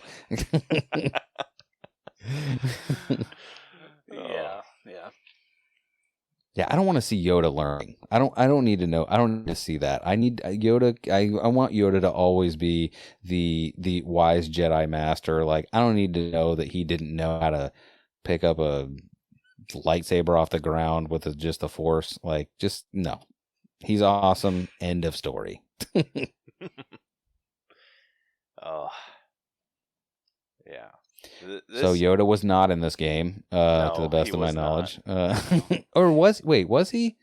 Did he not talk to Cal at some point, or am I thinking of another game? I think you're. What am I thinking of? Where Yoda spoke to someone? I think you're thinking of Rebels when he was talking to Ezra. You are 100% correct. That's exactly what I was thinking of. Anyway, it's late. Yeah,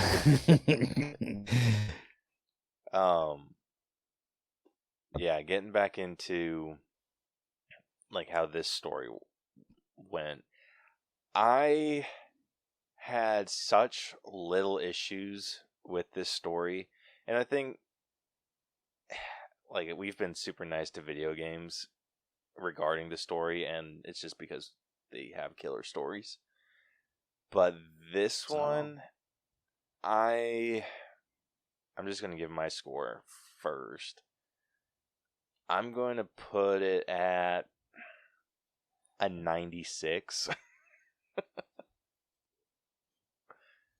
Yeah, that's where I'm going to sit, because I loved this story and had close to zero problems with this. Do you want to go next, TJ, or do you want me to? Sure. I was going to let the bros go first. I am number 3, so I was going to let you go. But we can break rank for a moment. No, I would say I would give it a 95, because I agree. Like, it was basically the perfect side story. And it's funny because I will for sure. I don't know if I'll be able to have time to go back and play the whole game, but I for sure will probably go back and just type into YouTube like Fallen Order animatics or whatever, just basically watch the story through all the cutscenes. Animatics. I would type in Fallen Order cutscenes. But yeah, it was a good. Like, I would have watched this movie. Is the short answer. Yes, it was a great story. Absolutely. This would have made a great movie. or even a freaking Disney Plus show. A Disney Plus show, this would be a great origin movie. Yeah, I agree. This would have been a great show. Yeah, and we'll get into it, but the guy that plays Cal, just like top shelf killer. Yes. Top shelf. So for me, I'm gonna go a 91.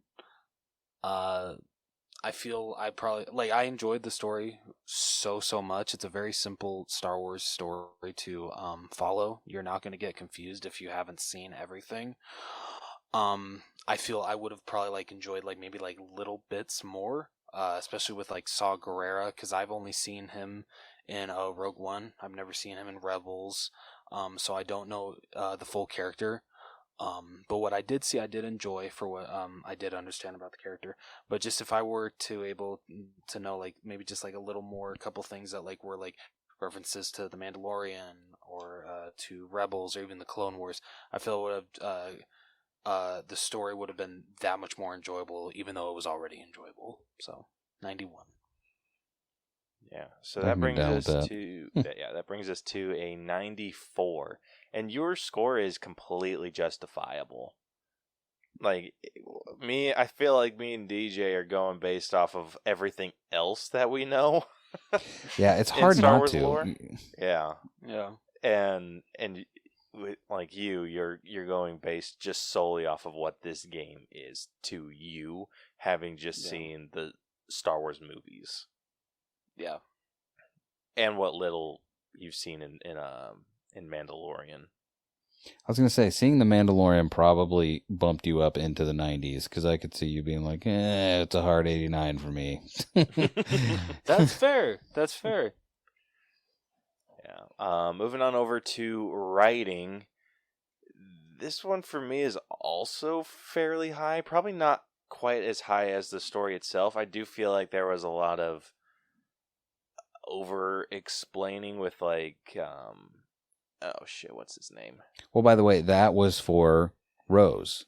The player that is Rose, that is I don't mean that disparagingly. I just mean that there are going to be people that, just hear a Dark Souls Star Wars game. I like Dark Souls, so I'll just check this out.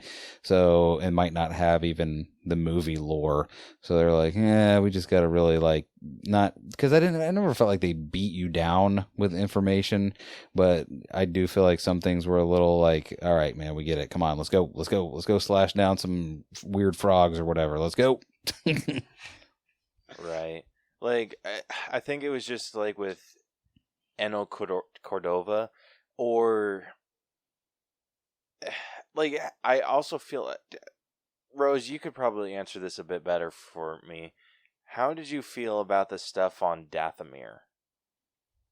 Because I felt like that's where the dialogue could have gotten super confusing, because even with the limited things that I know about Dathomir from Clone Wars, it was it kind of got a little convoluted, and I had a hard time kind of keeping track of things in Dathomir.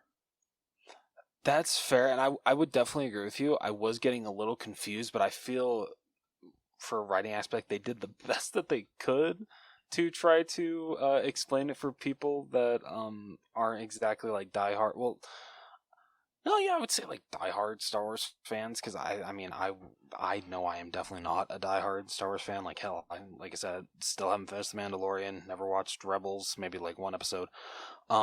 So for what they were able to explain, yeah, I got a little lost, but they were always able to bring me back to where, as it went on, I wasn't okay, you guys got to go back and explain that, because if you just keep going like this, I'm gonna be very hella confused. So, if I'm remembering correctly, Dathomir was the Darth Maul people planet. Yes. Dude, can I just tell you, I completely disagree. I think that was the only thing I think was bad about the writing there is I want so much more of this. I wanted a whole game of that. I don't need Cal even for that game. I would love to have a game of all on Dathomir where they are straight, how crazy is it that they're just like, yeah, bro, we got this stuff. It's called magic. They're like, no, you have the Force. And they're like, nope, we believe in witches. Like, what? Like, what is this? Like, what is this? Like, to me, that was one of the cool things where it showed a part of the Star Wars universe that, like, you were almost probably never going to get to see. We may never see it that way again in any other medium than that. But that to me is super duper cool. Like, I love the idea that they're like, nah, you guys have this like light and dark nonsense. We have straight up magic. Only a few of us can do it. And we're just clearly crazy horn people. Like, I don't know. I wanted more of that. Like, I would have taken a whole other like DLC of like, we're just going to just be on this planet for, you know, a couple levels. That's fair. Yeah, it was. Did a they ever pretty do solid any level. DLC for this game? No, not that I know of. Okay. Just very much needed updates. Okay.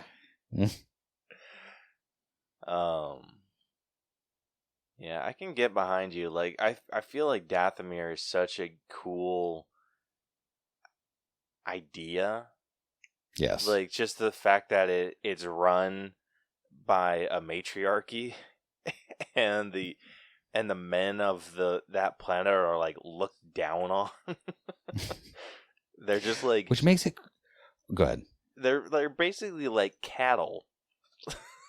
Well, and to me, that's what makes Darth Maul's character now even that much more interesting, because he's like, okay, I clearly know I got to get out of here because I can do the things that the people in charge can do, i.e. the Force. I need to get out of here. And of course, he's going to go to the dark side. Like, he's been treated like cattle. Like, that is how he has known his existence to be. And he escapes out of there. And I'm just speculating. I don't know how he got out of there. I don't know what happened. But, like, it just... It cracked the door open. Like, I don't think it went far enough. I don't think it could have. There was too much happening in that game. But it just cracked the door open to this place that you're like, this is very interesting. And has a lot of cool implications, I think. If I'm remembering correctly from Clone Wars, do you remember his quote-unquote brother that came to find him? You say that, and I do vaguely remember that now. It has been a minute since I've watched Clone Wars. So they wanted, or I believe it was either Dooku or one of the Darks, or the Night Sister, or Ventress. Ventress went back to Dathomir and wanted to get another warrior like Darth Maul, because he's like a legend there. And so she traveled to like the little compound of men and found basically Darth Maul's actual brother, who came from like the same like herd. And then they pumped him full of magic voodoo, like freaking gave him Force steroids, and then he became like another double-sided lightsaber wielding badass. And then he went and found Darth Maul, revived his mind from being in like some hell pit that Obi-Wan sent him to. So, am I remembering correctly? Was his brother like? Go ahead. Sorry. He was yellow. Sounds right. This all sounds right. Was he like did he like have like a bruiser build? Was he like bigger and thicker? I can't remember. Oh yeah. Okay, yeah. I have vague memories of that. Yeah. So now talking through all that, I might have just bumped myself back up. But I'm personally going to give writing probably a 92. Yeah, I think I'm gonna have to go one above you and go to a 93 on that one, because there is like, again, like all the stuff that happens between like I like I don't think you have an arc for this set of grades, but like I like that they gave Grease a little arc of like hating this dude, and he seemed like this freaking curmudgeonly guy, but was actually like, you know, a sweet dude that was just wanted to do good, but just was overly protective because his, you know, his crazy former Jedi captain is, you know, always getting him into hijinks. Dude, I always felt like he was on the verge of turning Cal into the Empire. Yes. He seemed like he was that guy. I was so suspicious of everyone. The only one that I wasn't suspicious of, I mean, once she became part of the team, was the Night Sister. Yeah, because you're like, she's so mean, she has to be on the right side. It wasn't even that. Like, it became like the enemy of my enemy situation. Yeah. Like, she hates the Empire more. So, like, I feel like she's on the up and up for now. Exactly, for now. But she was like, she wears her personality on her sleeve. Like, it's not going to be a shock when she's like, man, I have to kill you now. And you're like, well, I knew this day was coming. Yeah. What about you, Rose? What are you thinking? For me, I agree with all that you guys said. Writing was super solid. Really don't have a lot of problems with it. So I'm gonna go 1 point lower than my story score. So I'm gonna go a 90. All right, and that brings us to a 91.6 for writing. Moving on over to voice acting. We have Cal Kestis, who is voiced by Cameron Monaghan. Grease Dristis, who is voiced by Daniel Roebuck. Seer Junda, who is voiced by Deborah Wilson. The Clone Troopers and the Zepho Sage, who is voiced by D. Bradley Baker. Trilla Suduri, who is also, she was the second Night Sister, or Night Sister, or not Night Sister, the second Inquisitor, voiced by Elizabeth Grullen. Saw Gerrera, Forrest Whitaker. Darth Vader, surprisingly, was voiced by someone named Scott Lawrence. Yeah, I'm looking at his IMDb right now. He was somebody in Avatar. The James Cameron joint. Yeah, I was gonna say which one, the blue people or Yeah. Then let's see. Then another one that I feel is of note was Anna Cordova. Wait, I'm sorry. I have to interrupt you for this. Do you know where else that guy voiced Darth Vader? Vader Immortal. Boom. No shit. Dude, he does a damn good job. So there you go. Apparently there's 3 episodes of that, by the way. Yeah, Vader Immortal. I've only played the first one, and yeah, it sounds like he sounds damn near exactly like James Earl Jones. Yeah. Yeah, he did it in all 3. So good for that dude. He freaking, hey, guy, you did it. You made it. You got a job forever now. Hell yeah, that's like Mickey Mouse level of voice acting. Yeah. Jeez. Yeah, and then the last person I wanted to like just bring up real quick was Anna Cordova, who is voiced by Tony Amendola.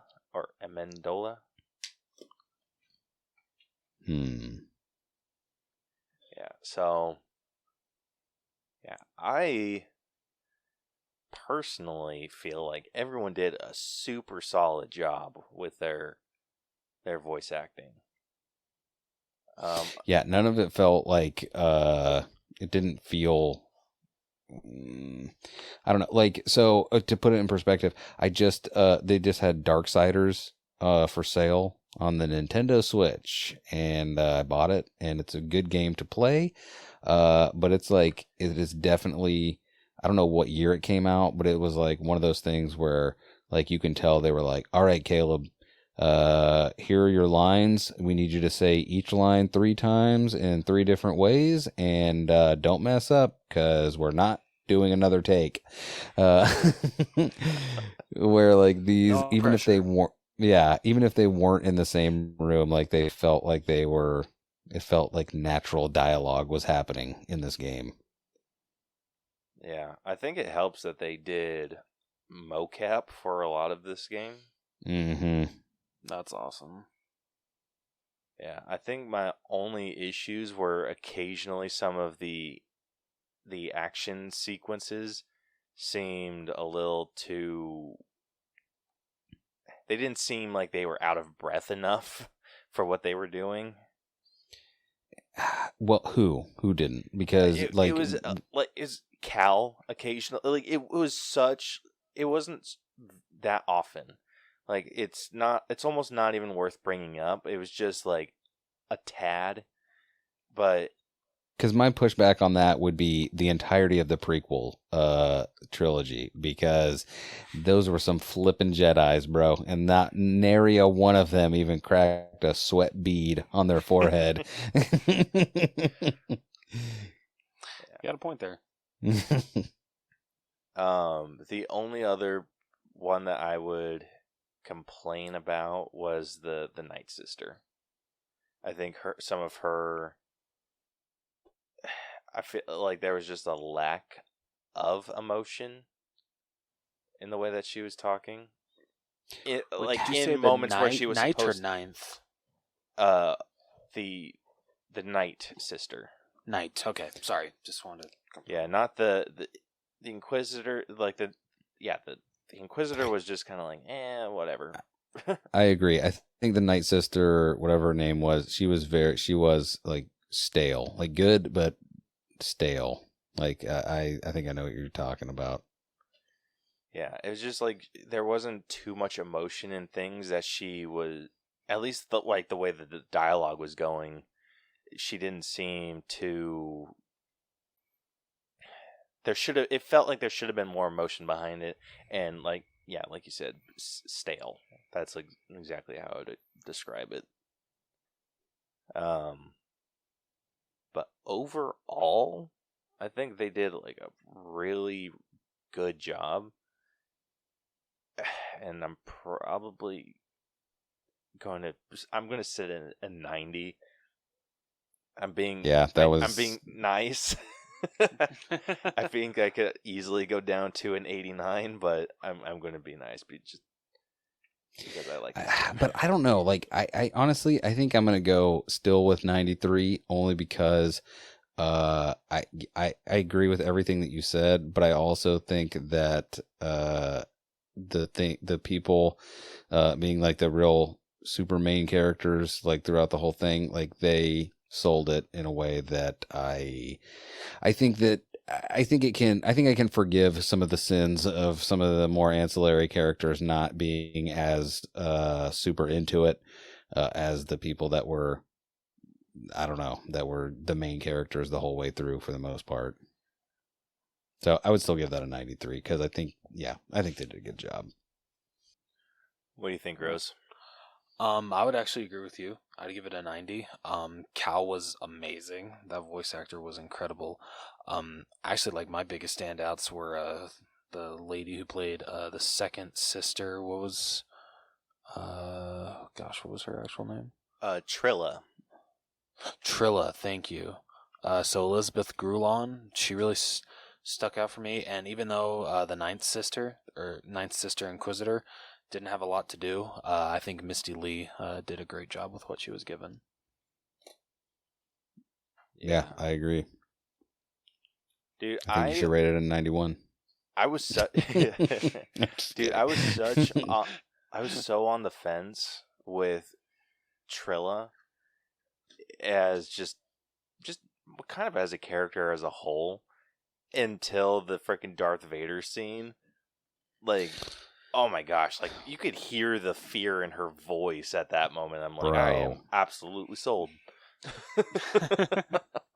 Bro. Yes. All right, we got to keep going because we got to get to that scene. All right. Like, can I just tell everyone listening right now, the whole everything, the reason I needed to be on this show was to talk about what Darth Vader, the implication of him being in this game was. Fair enough. I don't blame you. All right, so with that, our voice acting score has come to a 91. All right, moving on over to character development. This has actually been one of the better character developments that we've had. And Absolutely. I would put this not quite as high as I would Arthur from Red Dead Redemption 2, which we gave him a 92. I'm just maybe a hair lower. Just because, like, at the end, I still don't believe we've seen, I don't think we've seen Cal come to his fullest potential yet. And that is no fault of anything. I think that's just about where I'm sitting. It would be like a double. Good. It would be like a whole nother game. Like, you know what I mean? Like, they took him as far as they could in this game. Because, like, you were, I think conservatively, people were saying that this game would take about 25 hours to complete. Like, the only way to, like, make his arc any fuller would be to put another 20 hours into that game of, like, what he does afterwards. But that's, hopefully if Fallen Order 2 ever sees the light of day, that's what that'll be. But I disagree, only because I think that, like, not only did he have a good arc, but so did Seer. I think that so did Grease. Like, even though it was a lot smaller, like, it was like his wasn't an arc so much as like a character reveal of, like, this is who he seems to be, but this is who he actually is by the end. Because he clearly always was the kind of person, or whatever you would say, because he's not a human. He was always the kind of person that would have eventually accepted someone like Cal because of who he is, because he is, like, at his core a good person, seemingly. And that wasn't something that, like, Grease had to come to. Like, that was just something that he was going to be on board with, like, one way or the other. But he was just very, like, protective at first of himself and his ship and everything that was going on. And yeah, I don't know. Like, and then even was it? It's Trilla that died at the end. Is that who I'm thinking of? Yeah. Like, even like, listen, it might have only been very small, but, like, it was a very important arc that she had right there in the last minutes of her life, when she was so sure that she was going to, like, I don't know, be at Vader's side, like, be, a higher up in the dark side. I don't know. But to see, like you were saying, like, to have her so scared there at the end, to just be, you could hear it in her voice of, like, this is happening. Oh no. Like, I would give, like, character arc in this game, I would probably give it a 95 overall, just because they, in my opinion, did the best job they could sticking the landing on so many different characters. You know what I mean? Like, it's not an easy thing to try and give so many characters even little mini arcs, and for it to all kind of not be stupid. So I don't know. None of it seemed like unearned or too, like, all right, come on, we know frickin' this guy's gonna do this. Let's just get it over with. Like, everything seemed earned by the end. Yeah, you're absolutely right on all of those points. Did I talk you up? You might have. I'm not quite at a 95, but I think I am going to go up to, like, a 93.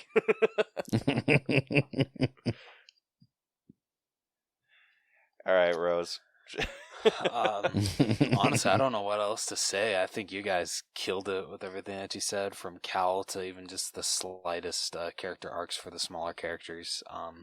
The character development in this game was really, really good, for all the characters that they were given. So I'm gonna go on 92.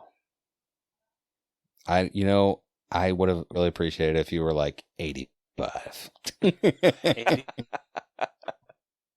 You know what, guys? 85. By the way, also, I just want to mention, I was thinking about it when you said it, even his master, his Jedi master, like we got to see a nice little arc of him, like how much he cared about Cal, and like that was very important for him to, for Cal to make it and be safe.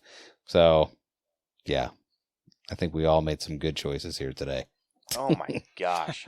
Dude, the scene where he has to like face off against his master in Dathomir, holy shit, was that emotional. Oh, Yes. That was amazing. I don't know about you guys. How long did you go before you started like attacking the master? Because I went like at least 10 minutes of just standing there like, I'm not doing it. I can't do this. It's funny. I had this. Have you guys ever played BioShock? No. It is on my list. Never mind. Everything I'm about to say is spoilerific, so forget it. Anyway, I also waited. I feel bad. I don't know how wait long as you guys. No. Like maybe like 2 to 5 minutes.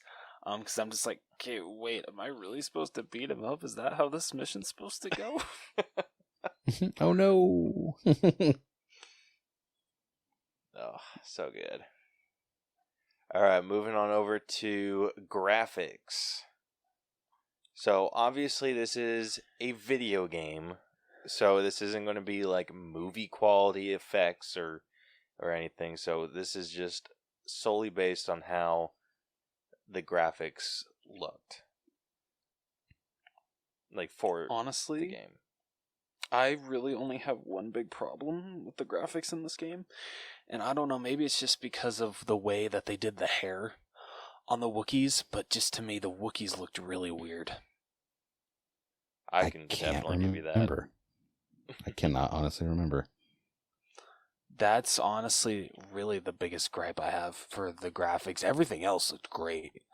From the lightsaber motions, to the flying of all the ships, the atmospheres looked incredible. Oh my god, such amazing detail was put into the atmosphere of all these levels.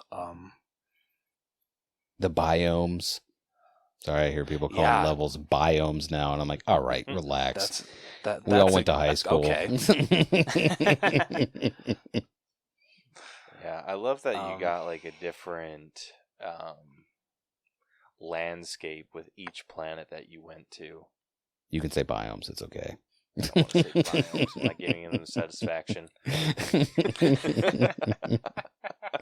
Yeah, everything looked amazing. Like it looked like it was in its proper place. You know what I mean? Like nothing. You weren't like, what is this animal or plant doing here? You were like, ooh, this cool thing is happening.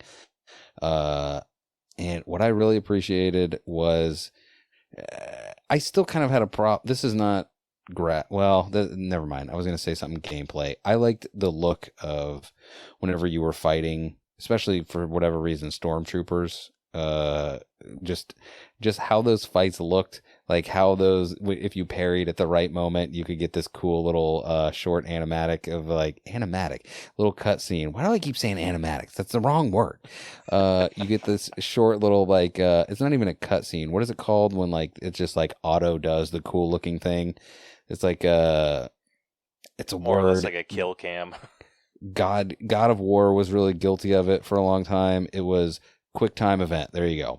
You do get this little QuickTime event of like you doing this cool little like I rolled over his back and slit his head off with a freaking lightsaber. Like it looked awesome. Like you'd see like the burns on their arm. Yeah, I don't know. I like the ambiance of everything, but I really liked how you and your saber interacted with stuff too. Like even like on the train, like at the very beginning, which by the way, that like introduction to like having a lightsaber and jumping around and doing cool stuff when you're on that train and you have to like slice through all the like little wires or whatever it is. Like I don't know, like everything just looked awesome. Yeah, Everything looked amazing with that. Like I loved the rain too. Like when you're on that train, like it just kind of enhanced the mood. Yes. Made everything just like a Absolutely. little bit more intense. It made me almost feel like, oh, I'm gonna slip, when I know that that's not how games work. Unless it is. Some games you slip. That is true, but it's more like ice. Like you don't really slip on water. At least not That's that true. I've noticed. Nope, you're right. So, so good.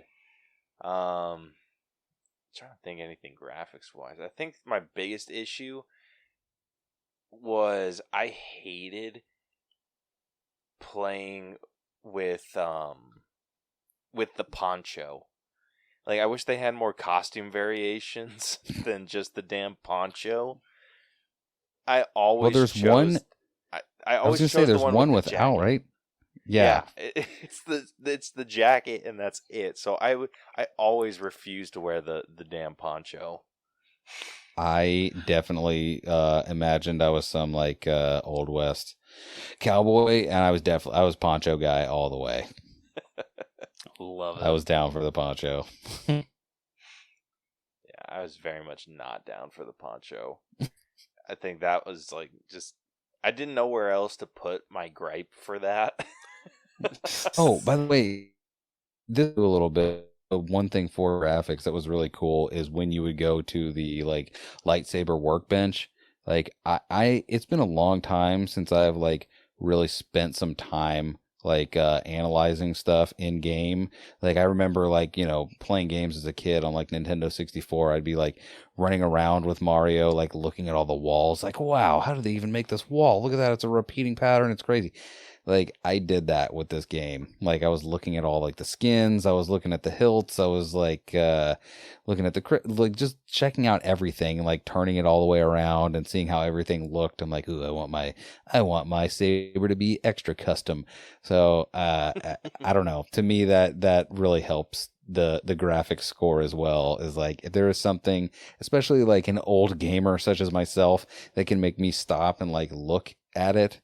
Like that to me is very cool because I'm like past that stage in playing games now. Yeah, the customization. I'm going to just go on and on about it in gameplay because I do feel like that's a big thing. But how all the different designs that they had, and it was so funny. Like you went on to like design this like super bitchin' lightsaber, and you can't even like really see it. Yeah, that was to Yeah. me, that was so funny. I had that same thought of like, well, I spent a lot of time making this, and I can't tell anything but the color. Nope, nothing. I will say this though. When it does come to the color, I do wish that the purple looked better.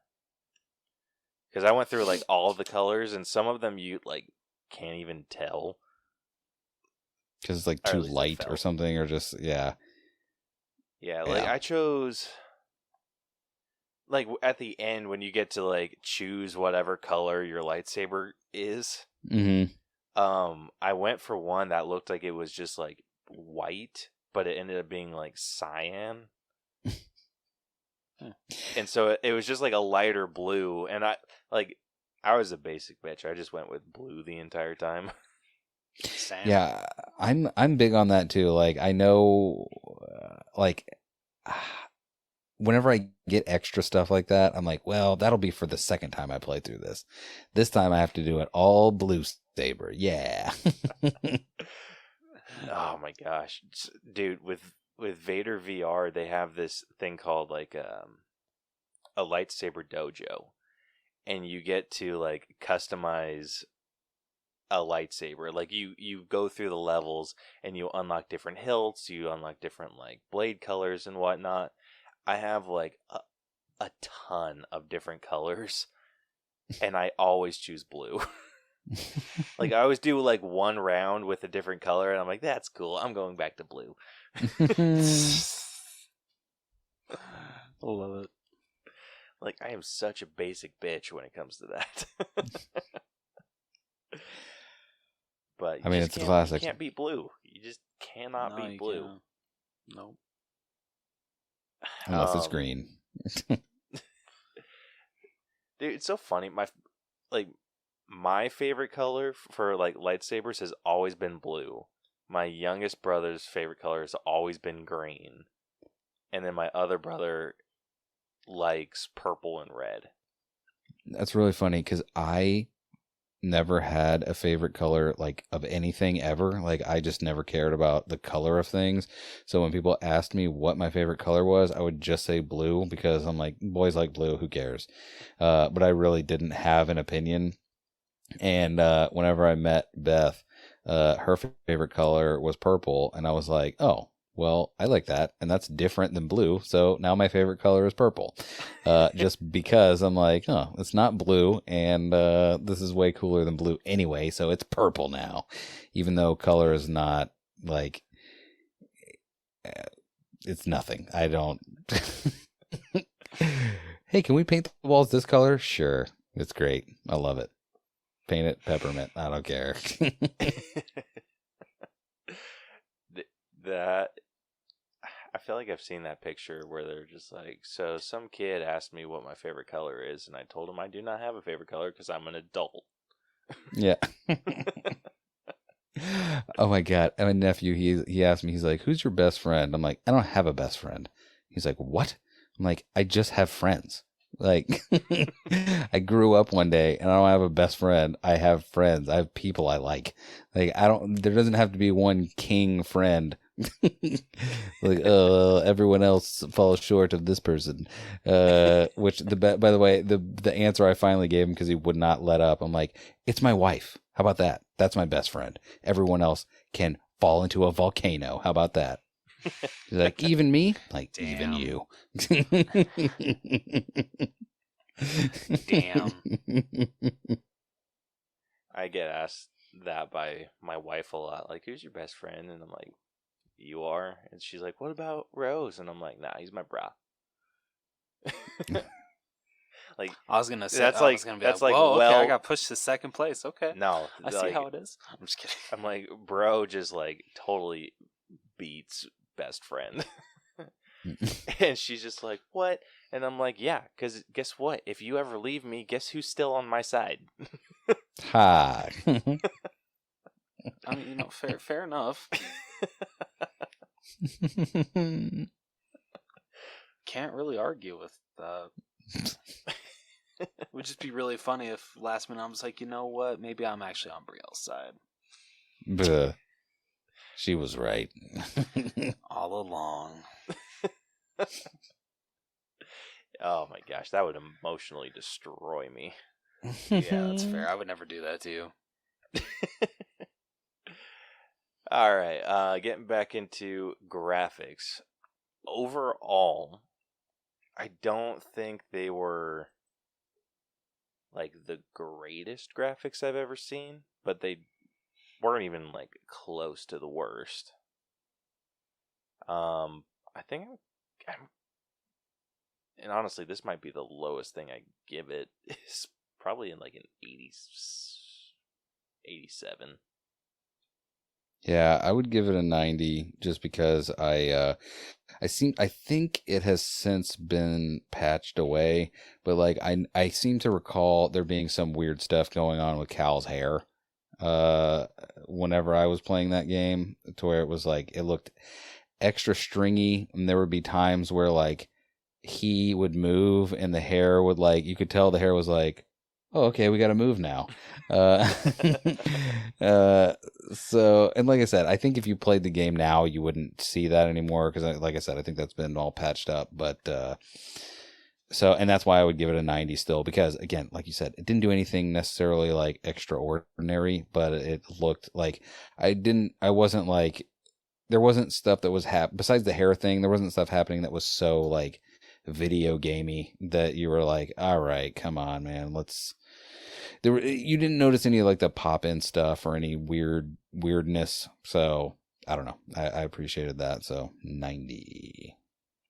I think what's keeping me from a 90 was, and I don't know if you guys had this issue, because I had a digital version of the game. So, like I said, I don't know if you guys had this issue. So, but anytime, like, it felt random, but like it kind of seemed like whenever things got like a little bit too out of hand, like if there were just too many enemies coming my way, I would lose all clarity on Cal. Like everything on his person would just kind of go fuzzy, and then I would defeat all the enemies. Like it didn't affect like my gameplay or anything. It was just like if I was like his sleeves would kind of just get like solid instead of like wait. looking like they were wrinkled. Did you have a thing where it almost looked like he was like phasing? Like when he would be moving, like it would almost look like like the movement was smooth, but you could almost see it like trails, like a trail on him instead of like just like a normal. Because now that you're saying that, I am remembering that there was like some weird trail things happening sometimes. Yeah, it was kind of like that, and then like the details in on his clothes, like like the wrinkles in the sleeve or like on his backpack or whatever. It feels like it would just like lose all clarity. I know exactly what you're talking about, to the point to where I am actually going to change mine to an 89, because if that was a problem that was happening when that game was first coming out, and then you just finished that game 2 months ago, that is definitely something that should have been patched up. So no, I cannot abide that. What about you, Rose? Do you have any issues? The biggest one was that Wookiee thing. That's, I don't know, just that kind of like really took me out of the area that they were in the game. And I think I do remember what you brought up about the like it kind of being a little fuzzy when there were like too many enemies coming at you. So honestly, I'm gonna agree with your score in 87. Hell yeah! So that brings us to an 87.6. Which, I mean, that happened with everything. Like, that even happened with the ship. Like, anytime I would change the skin on the ship, or even BD1, like, it seemed like it took forever for it to load properly, and then, like, close-ups on BD would be, like, super fuzzy. By the way, we missed talking about it, but BD1, as far as writing goes, like that was like spot on. Like everything that happened with BD1, I approve of 100%. That was an amazing little droid to add. Oh, I agree. just the whole unlocking his memories, that was expertly crafted. Yeah, absolutely.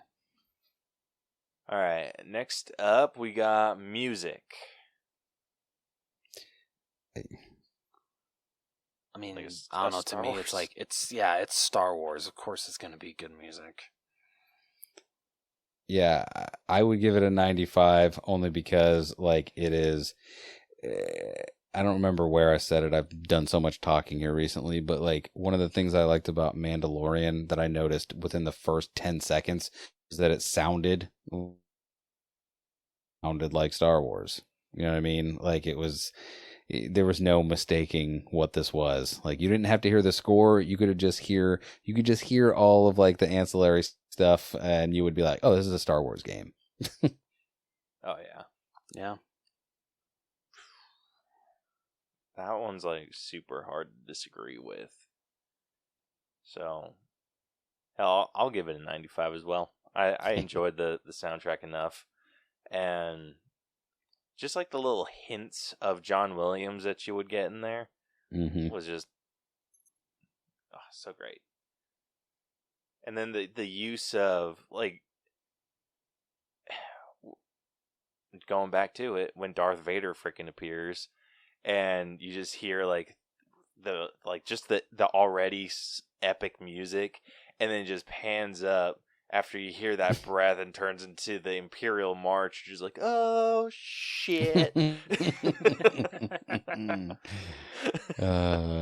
We are in so much trouble. Oh no. Yeah, so I just for that scene alone, I'll sit at 95. Rose? I'm gonna agree with you guys. Yeah, 95. I really have no problems with the soundtrack.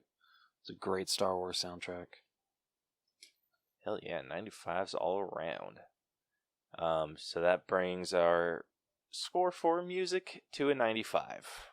Hey. All right, next up we got gameplay. So this is kind of how the game handled, just kind of all of that fun stuff. I mean, for me, I feel the gameplay was super smooth. Like, can we include like difficulty here that we felt, or is that for something else? Yeah, I would include difficulty here.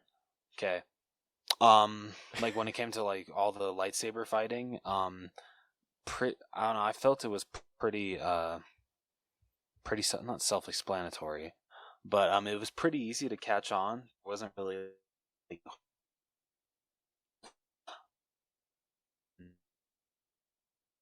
I'm not a huge gamer, and I had this thing on easy, but there were some bosses, especially the God, what was that one guy that had like the two lightsabers, that like shirtless guy. Oh my god, yeah, the mad Jedi. Taron Malicos. Yeah, I had a bitch of a time fighting his ass. Oh my gosh. Me too. Yeah. Can I tell you the best thing that I loved about this was that you could, because I started on normal, but you could like just seamlessly change the difficulty level, and that is how I beat the game. I didn't even notice that. I love it. Oh, dude, I switched to easy when I was on just kind of like the planet with that weird temple on it, like the Jedi temple, and I could not get past this damn frog. Dude. Yes. And you know what's fought funny? that frog like maybe 20 times, and I was just like, I'm done. Like, I'm switching to easy. One thing, well, and that's the thing that I liked is like, so the difference between the easiest level and the hardest level, like it doesn't change, because I was watching a video on this. It doesn't change how much energy they have. It changes the timing that you have for their hitboxes. So basically, it just gives you, like on easy, it just gives you this big wide berth of like, oh, you can hit them now. Whereas, you know, Jedi Master or whatever the high level was, like you just had to be like, go, go, go, go. And like that, so I was going to say, that's why I asked earlier if you guys have played Dark Souls, because like people really were like, oh, this is the Dark Souls of Star Wars. And I think the higher levels might have made it kind of like that, because I have not beaten Dark Souls, but I've played through it a couple times, and that game is very hard. This is definitely a Dark Souls like. This is not a Dark Souls, and you know how I know that? Because we beat it. Because Dark Souls is super hard. But like the thing that I liked about it is like even if you are like a super Star Wars fan, but you hated Dark Souls, I think there is still a lot of value to this game just because it lets you switch back and forth through those, you know, from easy to hard. And even if you're a Dark Souls person that doesn't really like, isn't really into Star Wars, but you just like Dark Souls games, and maybe you've just played the bejesus out of Dark Souls and Demon Souls and Saraku or whatever all those stupid games are, and you just want something new to play, like I think this can scratch that itch as well. Because again, it's got a great story. So again, even if you didn't like Star Wars, I think you could get what you needed to out of this game if you like that kind of game.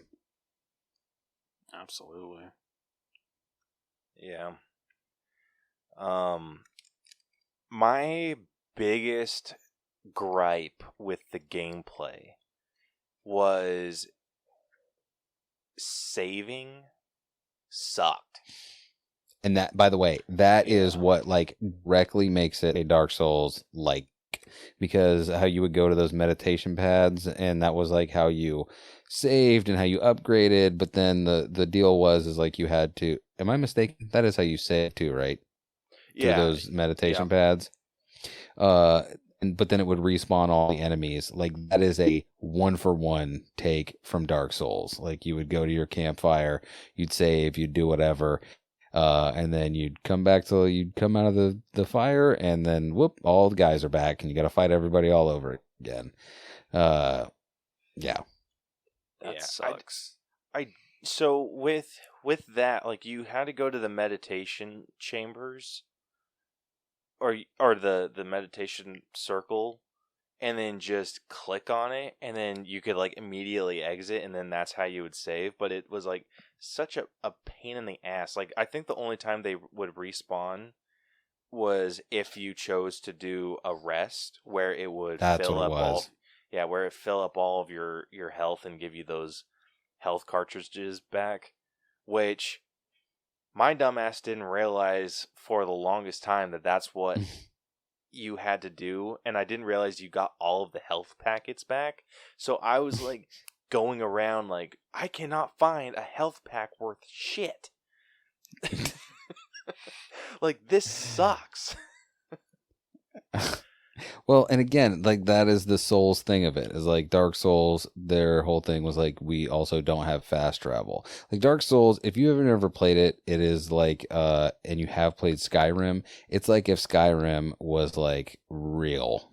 Because like it is just unforgiving, and it is just yeah. And as far as that went, like I think it held really true to that, where it was like, listen, we told you we were going to be a Souls-like, and we are just going to lean real heavy onto that. And like that meditation pad, that having to look for them in that way, and then not being able to like fast travel back to your ship when it was like theoretically going to be easier to just do that. They at least made that kind of stuff worth your while, because you would go to the end of the level, you would find your new force power, and you had to now go back to the ship so that you could go to the next planet. But instead of just fast traveling back there, they're like, hey, this new force power that you got, you can now use it. Because, oh, look, you know how it's so hard to grab a rope when you're trying to jump and grab a rope and swing across? Well, now you can just force pull it to your hand and swing across, and you're fine. So I don't know. I think the game setup, like the level setups and the gameplay, I think it all was really good. Yeah, I love, and like going along with that, unlocking shortcuts with your new force abilities. That was perfection. Well, yeah, because they're there to like do a thing, but they're not like completely punishing you to death. They're like, listen, if you can get this far, we're gonna give you a shortcut back. We're not gonna give you a freaking teleporter, but we are gonna make it a little easier for you to do what we're trying to get you to do. Yeah. Oh, I think everything worked out really well. I do feel like they went a little bit heavy on the things BD1 could do. Because, I mean, I don't know about you guys, but did you guys ever, like, take over droids? Or, like, do the mind control droids? I don't think I did. It's funny, because I want to say yes, but I feel the answer is no. Yeah, that was, like, an ability I unlocked and was just like, oh, that's cool. I did it one time, and then it was like, that's really hard to do. I don't think that. So, like, yeah, I never did it because, like, the way that you had to do it was it was any enemy combatant droid, and then BD1 would jump on it and, like, take over its mind, and so it would attack everyone else. But you had to lower their health to a point where they were practically useless. I want to say, now that you're saying that, I think maybe I did use it more than once, but I don't think I used, like, I am very bad. Like, listen, I was very bad at Dark Souls. Like, that's why I never beat it. Because there is no there is Dark Souls, and that's the level you play at. There is no easy, there is no normal, there is Dark Souls level. And if you can't do that, well, then go cry to your mama. And I am just not very good at like tactical things in games like that. Like, so I think I understood the value of it at the time, but was like, I'll never be able to fully implement this in a way that's going to look cool or be be useful. So it just kind of never got used. Yeah, like I much prefer just the lightsaber tactic.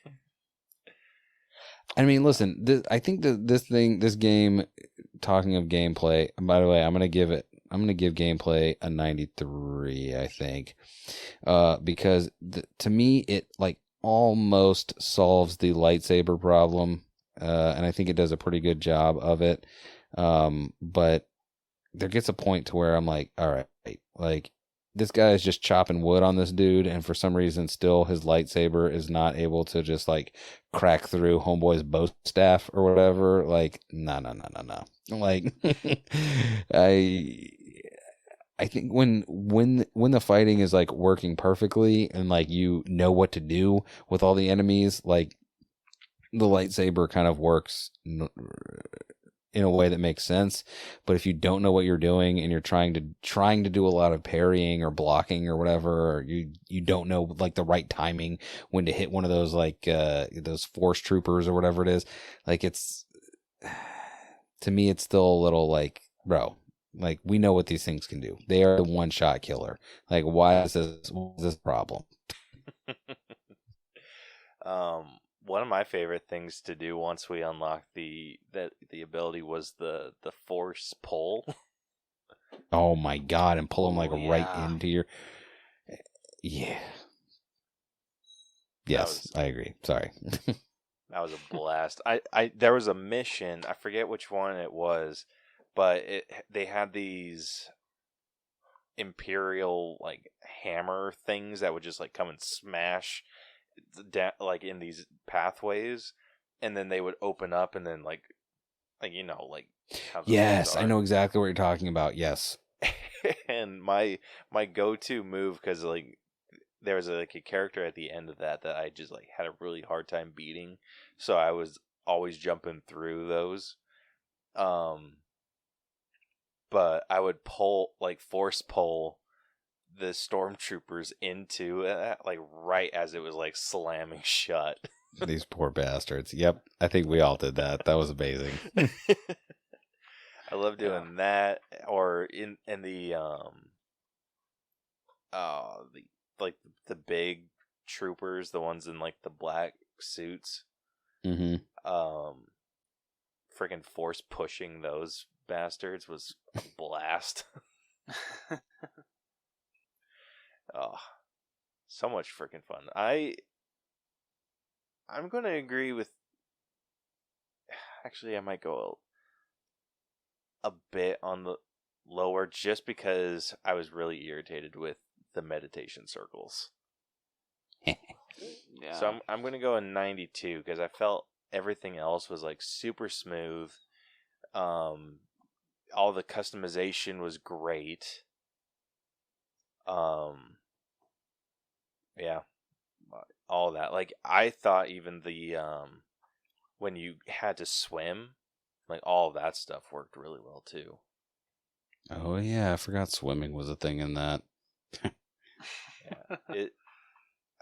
there's one thing on Kashyyyk I wanted to talk about gameplay wise, and I forgot what it might have been, when you're controlling the walker. And how dope it was.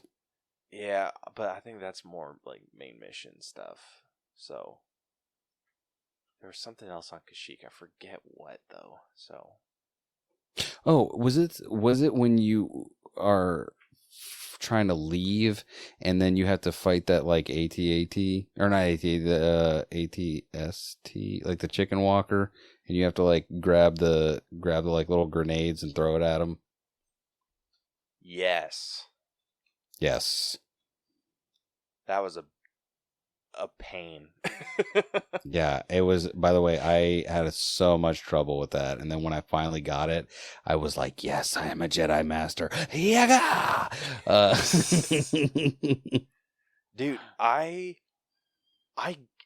beat that on accident.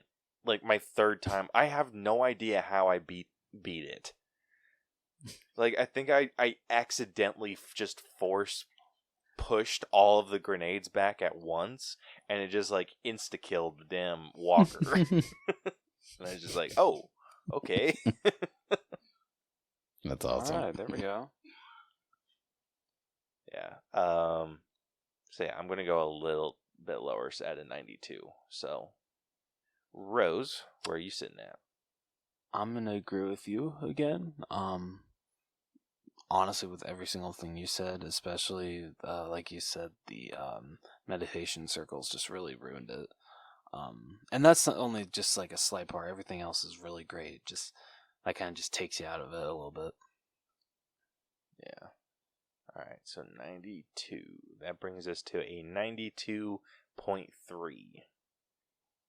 All right, next up we got main missions. So this is all like anything that like just progressed the story. So I think that some of the stuff I said about gameplay kind of plays into the main mission stuff because, like, I think gaining the force powers kind of is a main mission thing, or at least, well, what do you call that, main mission, or just something that aids to the main? Because isn't one of your categories side quests? Would you call gaining those powers side quests or main missions? Like when you're doing your flashbacks and getting all your stuff. that is, I consider that part of the main story. So, like I said, it's anything like side quests is basically anything that you do outside of the main mission. So if you're not progressing the story, and like for me with this game, I don't feel it had like side missions like, oh, you can go do this to continue the story or go do this mission just on the side. Yeah, it was very like, you're doing this, buddy. Yeah, Yeah. so I consider like with that one, I consider the side quests to be like getting all the collectibles. Yeah, so I don't know. I would say as far as main missions go, like I liked the basically the build up to like the main mission, I guess. The setup for the main mission by getting, like, when you're getting your force powers, when you're getting Seer and Grease and everybody on your side, you're basically collecting your ragtag of people that are like, you son of a bitch, I'm in. You get the Night Sister and all that stuff, and go do your thing. Like, I'm having trouble remembering any actual main missions, but I feel like everything was very like, I never felt bored, even when it would take me forever to get across a map or whatever, or I didn't quite know what I was doing. Like, there was always kind of enough to do in the in-between time of like whatever the main thing was to do, that it always kept me propelling myself forward.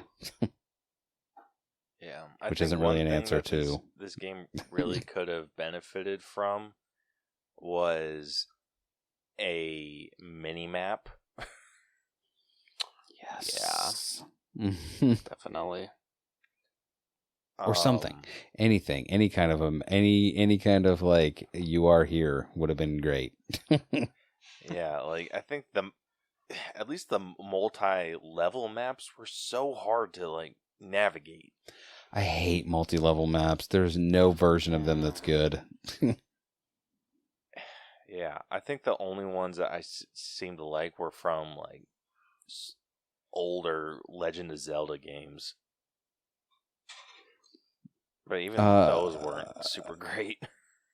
I was gonna say, and I don't really remember multi-level maps, like, because even though they were technically multi-level, like, you would have, like, it would just have that whatever, that one basement level like sectioned out for you.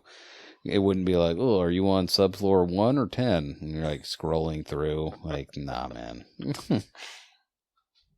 Yeah, pain in the ass, but overall, like with main missions, I think the puzzles, they did get progressively more and more challenging, and you kind of had to get creative with your force abilities.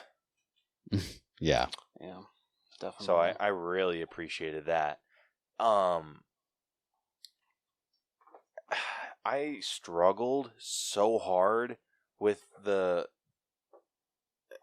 one where it's like in that tower and you have to like force pull the flaming eggs and like try and burn that damn rope.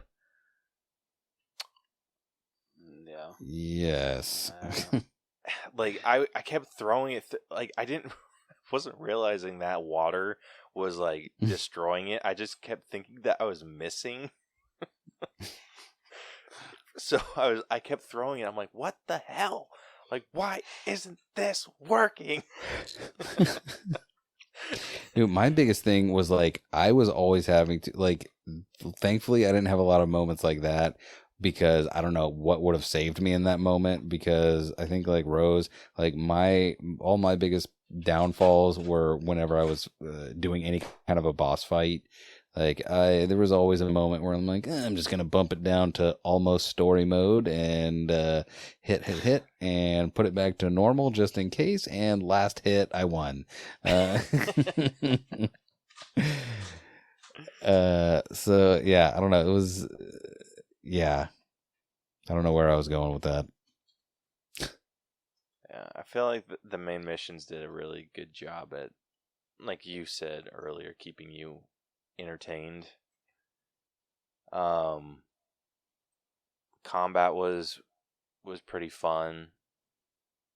Not much else to say about that. So I think I'm sitting at like an 88 for main missions, just because some of them were like really difficult to navigate, and that was mainly due to like the map. Yeah, I think I would go 80. Rose, you go. I want to know what you think. So yeah, usually when it comes to games, occasionally, because I swear I'm really like like walkthroughs on like IGN or some shit like that just to see, because I get confused as hell. I'm just like, okay, I'm not the kind of person that can like figure out where to go sometimes unless I'm exactly told where I need to go.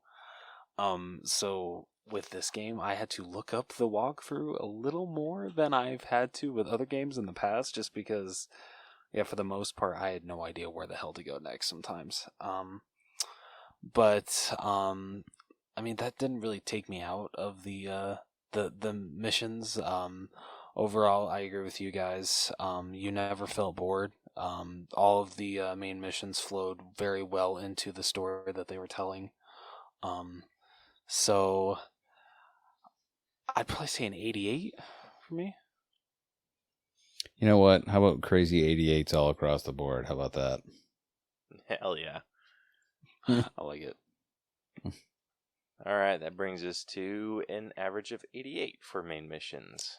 Hey. Hell yeah. All right, next up we got side quests, which I feel this is where the game suffered a bit, because the collectibles were a pain in the ass to find. Yes. Like, and then when you got them, like, you know, it's funny that everything else seemed to, like, customizable, everything was customizable, but, like, it is funny, because I heard this critique, too, and you mentioned it, of, like, yes, the ponchos were very customizable, but also, like, why is the only other option one jacket and then more ponchos? Like, give me some more stuff, bro. Like, and then there was some stuff wants like you to buy ponchos. Yeah, I mean, listen, I'll buy a Disney branded Cal Kestis poncho if need be, but like the things that I did not enjoy is the things I never enjoy, which is too many different versions of a poncho. I'm like, we get it. there's other colors. And the thing I always hate, which is when they're like, you can change your ship color or ship whatever. And I don't know. I'm not saying, I'm not going to rate it too low for that, but like, because I know people are super into like that level of customizing, but like, I am not here to, the ship looks like the ship, bro. Like, unless it's the Millennium Falcon and it's getting a new satellite on the top, I don't care. Like, just let it go freaking warp speed and let's do our thing, homie. Yeah. Dude, once I unlocked the Boba Fett color for the ship, that's what I stuck with. I remember, I think for me, the poncho, there was one poncho that I unlocked. I want to say it was like a teal looking color, but I don't know. For whatever reason, there was one that like stuck out to me. I remember, and I was like, "Oh, I'm never changing this poncho again. Why am I even collecting these anymore?" Which that's what kind of sucks when it's like one thing across the board. It's like, okay, well now that I found my thing, why would I continue trying to find, but I'm not going comb through every level to find every stupid poncho because I found the one that I think looks cool. Yeah. So I think it just has a hard time keeping you engaged. At least once you found the one that you, like you said, you're going to stick with the entire game. Like I think I think they could have done well if they did like some Clone Wars armor or something like. Well, and that whole collectible thing, like especially now, it has to be weird, stupid from like early on, like 3D games where you're like, oh, part of the fun is you get to spend an extra 4 hours of game time getting all the collectibles. Like we're to a point now to where like if that doesn't serve like either a genuine purpose or it is like legitimately something fun to do, it is unnecessary. So I would call that mostly unnecessary. Like we could have just had his stupid repertoire of ponchos on the ship. Like, cause first of all, do we think he just had those ponchos somewhere? Like, what are we talking about? Like he just carries around. No wonder Grease didn't like him. He's like, bro, you have 25 ponchos. You need one. Oh, shit. You need one poncho. Yeah, so I don't know. Unfortunately, I would give it an 85. By the way, I would give that a hard 85, just because, like, even though it looked really cool, like it just to me for the most part was completely unnecessary. Like all of that stuff could have been like, you made it to whatever level, you've unlocked this tier of ponchos and ship skins, and then the further that you get, the more you've done enough to unlock the ability to have this. Like you didn't need to look through and find it. Yeah, and I think finding the those weird little story bits, like I wish that they would have done a little bit more of like, not like a full blown cutscene for everything, but like kind of like an in-game moment, because like his ability was being able to like see things that happened in the past based off of like whatever, like a force impression. So that I wish was that what we was would have super seen. Weird. Sorry, go ahead. No, I was just like saying, like I wish we would have been able to like see like the ghosts of whatever was happening. Well, that's what's crazy to me is like that almost seemed like it was a side mission thing, but like I've read about that. That's supposedly like a super rare force power to have. So like theoretically that should be something that is like that you would think we would associate more with like main mission stuff, but it was just kind of like not necessarily an afterthought, but it was like, hey, come here, and it looks like ghost stuff. Like, cool, that is cool, but like what I'm reading says that this is way cooler than this game is portraying. And by the way, it could have just been a thing of like, this game is so full, like this was a part of it at the beginning that we meant to flesh out and didn't, or couldn't for time or budget or whatever. But It just seemed like a cool idea that never really got to see its full potential. Yeah. And by the way, it did get relegated to side quest because even though it should have been main mission, it is basically a side quest. Yeah. I'm going to go a bit lower. I'm going to go down to like an 80 for the side quest. Just because I had such a hard time wanting to go back to the other planets to do all the collectibles. Yes. Because one, like, they serve no story purpose. Mm-hmm. Like, it wasn't something like, oh, I get to see like everything happen in order. It was always in some random order, and then if I wanted to see what the whole story was as a whole, I had to do like just a shit reading. So I had a hard time like feeling the motivation to do that. So yeah, if I couldn't defeat it while I was there, or if I couldn't do all the collectibles while I was on that planet, I was not going to do it. Yeah. Okay. All right, Rose, what are you thinking? I don't know, for me, I never really pay attention to side quests in like any game. Most of the time, I'm just go straight through the story, and usually I never go back to the game after that. I'm never really looking for like the little things that you need to pick up, that kind of stuff. So that was definitely evident in this game, and from what you guys talked about, yeah, it seemed like it was a pain in the ass. Like I never really went for a different kind of poncho. Never, just I don't know. Like I was basic with this game. I didn't really try to branch off to the side missions. So I don't know, I'd probably go the same for you, 80. By the way, in stark contrast, have either of you guys ever played Shadows of Mordor? No. Bro, let me tell you something about one of the coolest games that I've ever played. It has like, because I am side quest Magoo. Like I love, like Skyrim is great for me because they're like, you could play this game for 10 days straight and not do one main mission. Like I am all into stuff like that. Shadows of Mordor is like this weird, like open world, like Assassin's Creed game set in like Lord of the Rings era, but like not in the Lord of the Rings like the movies. Lord of the Rings like basically almost like right after Gollum becomes Gollum.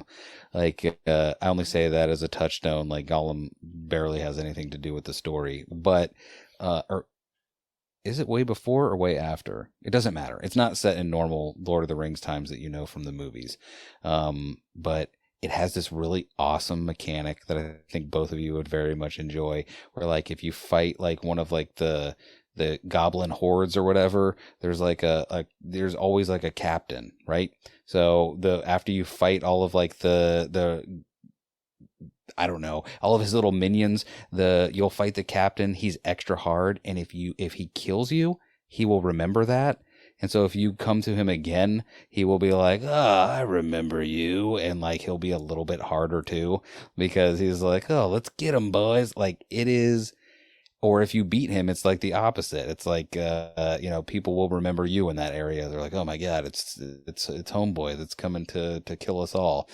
Like I don't know. Like the fact that this Fallen Order had like such terrible side missions, like it makes me think of games like that where I'm like, oh, this is I want to explore every inch of this place and I want to just do it over and over again. Like it's so good. That sounds awesome. It's an amazing game. It is like that game, Shadows of Mordor, and surprisingly enough, the Mad Max game that came out for like Xbox One and PlayStation 4 and all that. Those are like two really big like sleeper games that like I'm telling you, everybody slept on these games, and they are two of the most amazing games I've ever played. I love shit like that. Like I love getting lost in the side missions. Like yeah. Rose, I know with Red Dead Redemption 2, you just kind of like powered through the story. Yeah. The game took me like 6 months to beat because I was going through all of the side missions, and every time I checked on, like, I was playing for like 3 months, and Rose was like, "Hey, how far are you into the game?" And I'm like, "I'm not sure." And then I checked online. I was like 30% through. I'm like, "Oh shit." So I started doing more story-based stuff. But I love games where you just get lost in the world. So that sounds like a game that's like right up my alley. Yeah, both of those games, Shadows of Mordor and Mad Max, they are super side mission-y. Like, you definitely do not have to follow the main path, and they are super good. Highly recommend. All right, I'm making a note of that. All right, so our final side quest grade came to an 81.6%. So last up, we got our own personal scores for this movie. It's a game. Perfect. Cut, print, review's done. We know yours is going to be high. It was so good you thought it was a movie. Yeah. So I'll start off. I'm personally sitting at maybe a 94. I love this game. It is so much fun. This is actually one that I would not mind going back and replaying, which is a kind of a big deal because like I feel like my go-to game is Skyrim. Mm-hmm. So having one that I feel, I mean, not replace Skyrim, but just be another one that I go back to replay, like, I'd have a blast with that. And yeah, like the combat like was killer. Like there was so much that was so good about it, but I think what sold me on this was the story overall and how it tied into the bigger Star Wars universe. And me accidentally become a big old Star Wars nerd. Because I needed something appropriate to watch in front of my daughter. That's hilarious. So yeah, I'm sitting at a 94. Highly recommend this game. You go next, Rose. Okay. For me, yeah, I agree with everything Caleb said. This is a really, really good Star Wars game. The story is incredible. It's very easy to follow if you're not a diehard Star Wars fan. You're not going to get lost in the lore, and even if you kind of do, they do explain very well what's going on. If they kind of fill in the gaps, if you get a little confused, very well. The gameplay's great. Lightsaber dueling is fantastic. Yeah, I don't really have a lot of gripes with this game. Just very, very enjoyable Star Wars game. So I'm going to go a solid 90. Mm-hmm. I probably could have included what I'm going to say in character gameplay or something, but to be quite honest, I forgot somehow. But I'm going to give this game a 98. And this game was going to get a 98 anyway. I mean, we've talked it to death about what this game, how good this game was, what its strengths were. But to me, this game was worth the price of entry to see Darth Vader be as scary as he is supposed to be. Like, you see him, even when you see him in the original trilogy, like, everyone is like, they cower at the name of Darth Vader, and you're like, this slow moving guy that just kind of chokes people, that's weird. But you see Darth Vader as this like Jason Voorhees, just gigantic thing that is like, he's already scary, and then like the literal world comes crashing down onto Cal. Like, it is, we've got to get out of here, run away, and it seems like this freaking unstoppable force is after them because Cal is, he seems to be pretty strong in the Force, and then old homeboy shows up and is like, I will crush everything that exists. Like, not just the material, but like the molecules. Like, I will make everything bow to me. Like, it is just It is just so good. Like it's how we should be. Darth Vader should not be a cool character. Darth Vader should be especially when he's in the suit. Like, he should be this terrible, horrible thing that we all fear because he's a bad person. And this game shows that, like, to a T. It's perfect. I love it. This game gets a 98 for me. So good. I'm hoping with future Star Wars content, especially the Obi-Wan series, I want to fear Darth Vader. Yeah, I mean, he is an entity to be feared. Like, literally the only person that can see any good in him is his own son, and that is it. So, I mean, he that is how he should be portrayed. Like, the end of Rogue One. Is it Rogue One? Gosh. Am I right? Yeah. Like, Yep. that's it. Like, that is, yeah, I can't say enough about it. Also, it's very late, and all words that I used to know are gone now. I just know how to say, wow, good, great, neat. All right, well, with that, our personal score for this game has come to a 94.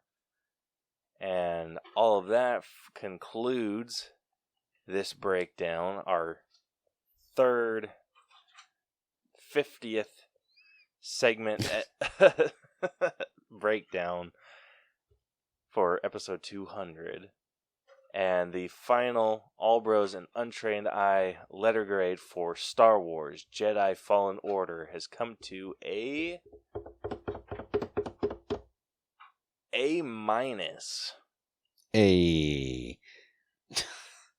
think that's a good spot for that. Agreed. Yeah, same here. So it is sitting at a 90.86%, which puts it 0.8% higher than Red Dead Redemption 2. All right, I'm out. Nope. Yeah. Well, okay, listen, if you want some real hot takes, Red Dead Redemption 2, to me, it is always going to be number 2 to Red Dead Redemption. Like, Red Dead Redemption is, in my estimation, one of, if it's not the greatest game ever made, it's definitely in the contender arena for best game ever. And seeing old Johnny Marsh in Red Dead Redemption 2 just reminded me that I don't want to play this game. I want to play Red Dead Redemption. Not that it's a bad game. I'm just saying, like, seeing Marsh in that, or Marsden, whatever his name was. I say I love this game so much I don't even know his name. John Marsden. Yeah, I almost wish that I know you had to see him, but I didn't want to. I was like, don't show me this guy. Like, I know this guy. I like his story. Don't show me him, because I just want to go play that game now. That's fair. I mean, I don't know. Sorry to get to, like, Red Dead talk, but I don't know. I've actually never played the first game. I've only just seen, like, a couple of clips and just know the story of it. So to me, Red Dead 2 is my favorite one of the two. It's one of my favorite games ever made. I freaking love that game to death. I will defend that game to my deathbed. So. Listen, you're not wrong. Listen, anyone whose first game is a Red Dead Redemption game, whether it's 1 or 2, I've got to imagine it's going to be their favorite. So it just so happened that Red Dead Redemption 1 was my first one. No, and that's fair. I really need to sit down and play that one. I really do. Yeah. If you ever do, well, I'll just say this: there is something that happens by the end of that game, like even an after credits thing that happens, a gameplay thing that happens. That I'm not gonna lie, like, I'm glad I got the backstory on how we got to, like, where Red Dead Redemption started, basically. But I would have much rather them gone into the future than back into the past. That's all I'll say. And I think I know exactly what you're talking about. Yeah. So, anyway. Fair enough. Yeah, I think Red Dead Redemption 2 would have gotten a little bit higher, or it would have been higher if it weren't for the gameplay issues that we had with it. Because other than that, like, they were pretty even on their scores. Not like exact categories, but like just kind of across the board, they were pretty even. But what set Fallen Order apart was the better gameplay. All right, fair enough. I'm still out, though. Yeah, so anyway, that's it with this breakdown. So episode 200, everyone. Yeah, be sure to join us for 250. Do we know what video game we'll be breaking down then? We sure as hell don't. I thought Fallen Order 2. I thought we were going to do Guardians of the Galaxy. I thought we were like, that was kind of like at the top spot, but like if anything else, like we were more interested in came up, we were going to maybe decide at that point. Okay, yeah, we have like a year to decide, so. Yeah, we got a little bit. Well, if you like what you heard and want to follow us, shut up. Thank you. I'm like kind of skipping over something. Before we get to where you can find us, DJ, would you like to tell everybody where they can find you? I could do that. By the way, guys, thanks for letting me be on episode 200. Like, that's pretty cool. Congrats on 200. Thank you, and thank you for coming on. Sorry, I'm about to turn into a pumpkin. As you can tell, my voice is even more sultry than normal. Hello, everyone. I'm ready for you. You can find me on, if you don't know by now, then this must be your first episode. I'm DJ from the Untrained I have a co-host named Bethany, who is also my wife. And you should listen to that show. At Untrained iPod on all the social mediums. And if you don't know how to find the podcast, then how are you even listening to the All Bros right now, bro? How are you doing that? Impossible. You found them. Find us, the Untrained I. I'm not going to tell you where to look. You already know. What's up? Hell yeah. Links to everything that they do will be in the description. Or you could look in the description, whatever. But if you like what you heard in this episode and want to hear more, be sure to check us out wherever you listen to podcasts, Apple Podcasts, Spotify, Google Play, Stitcher. Did I say Stitch? Yeah, Stitcher. I think I already said Spotify. And much more. Basically, wherever you listen to a podcast, we are on there. If you prefer to catch all your episodes on YouTube, you can also catch us over there.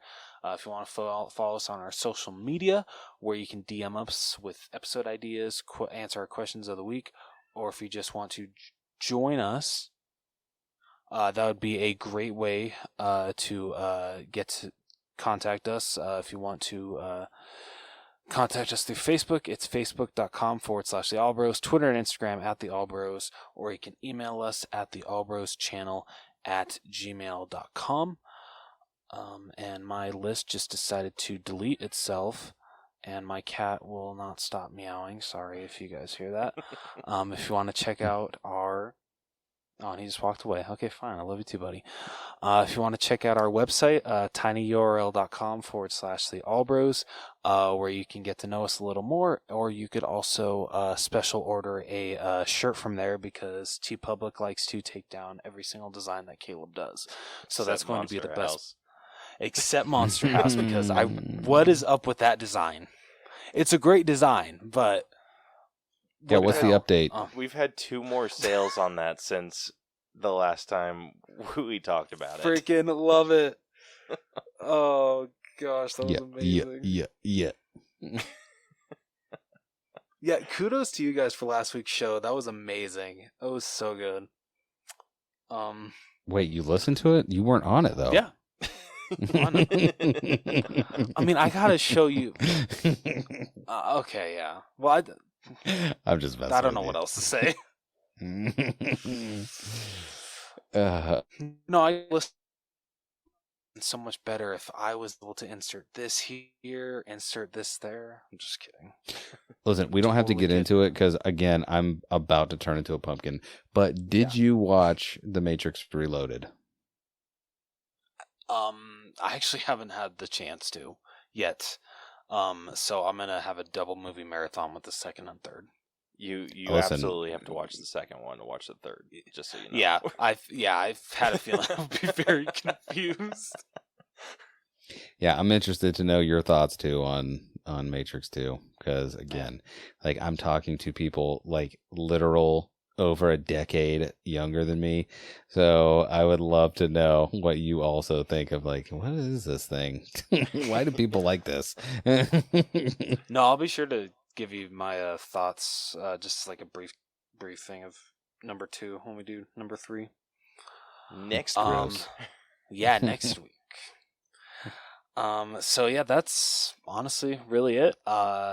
Tune in next week, where we will once again be joined by DJ, where we will break down the Matrix. God damn it, what is it?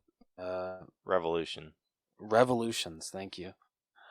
Or is it? So it's Revolutions, not Revelations. I think we had this talk already. Yes, we have. We did. Okay. It's Revolutions. Okay. I'm So an it's idiot. Revolutions. No, I thought the same thing, man. So yeah, so be sure to check that episode out. But until then, this has been the All Bros podcast with special guest DJ from the Untrained Eye, and we will see, and we'll see you guys next week. Deuces. Asshole. So long. Sorry. At least I did the voice. Who? Oh, sorry. Really quickly, who did Herbert's voice last week? Was it Vic? Yep. Yep. Freaking bravo, man! You made me proud. That was so good. So good. Well, as the fourth host, you know how we do. But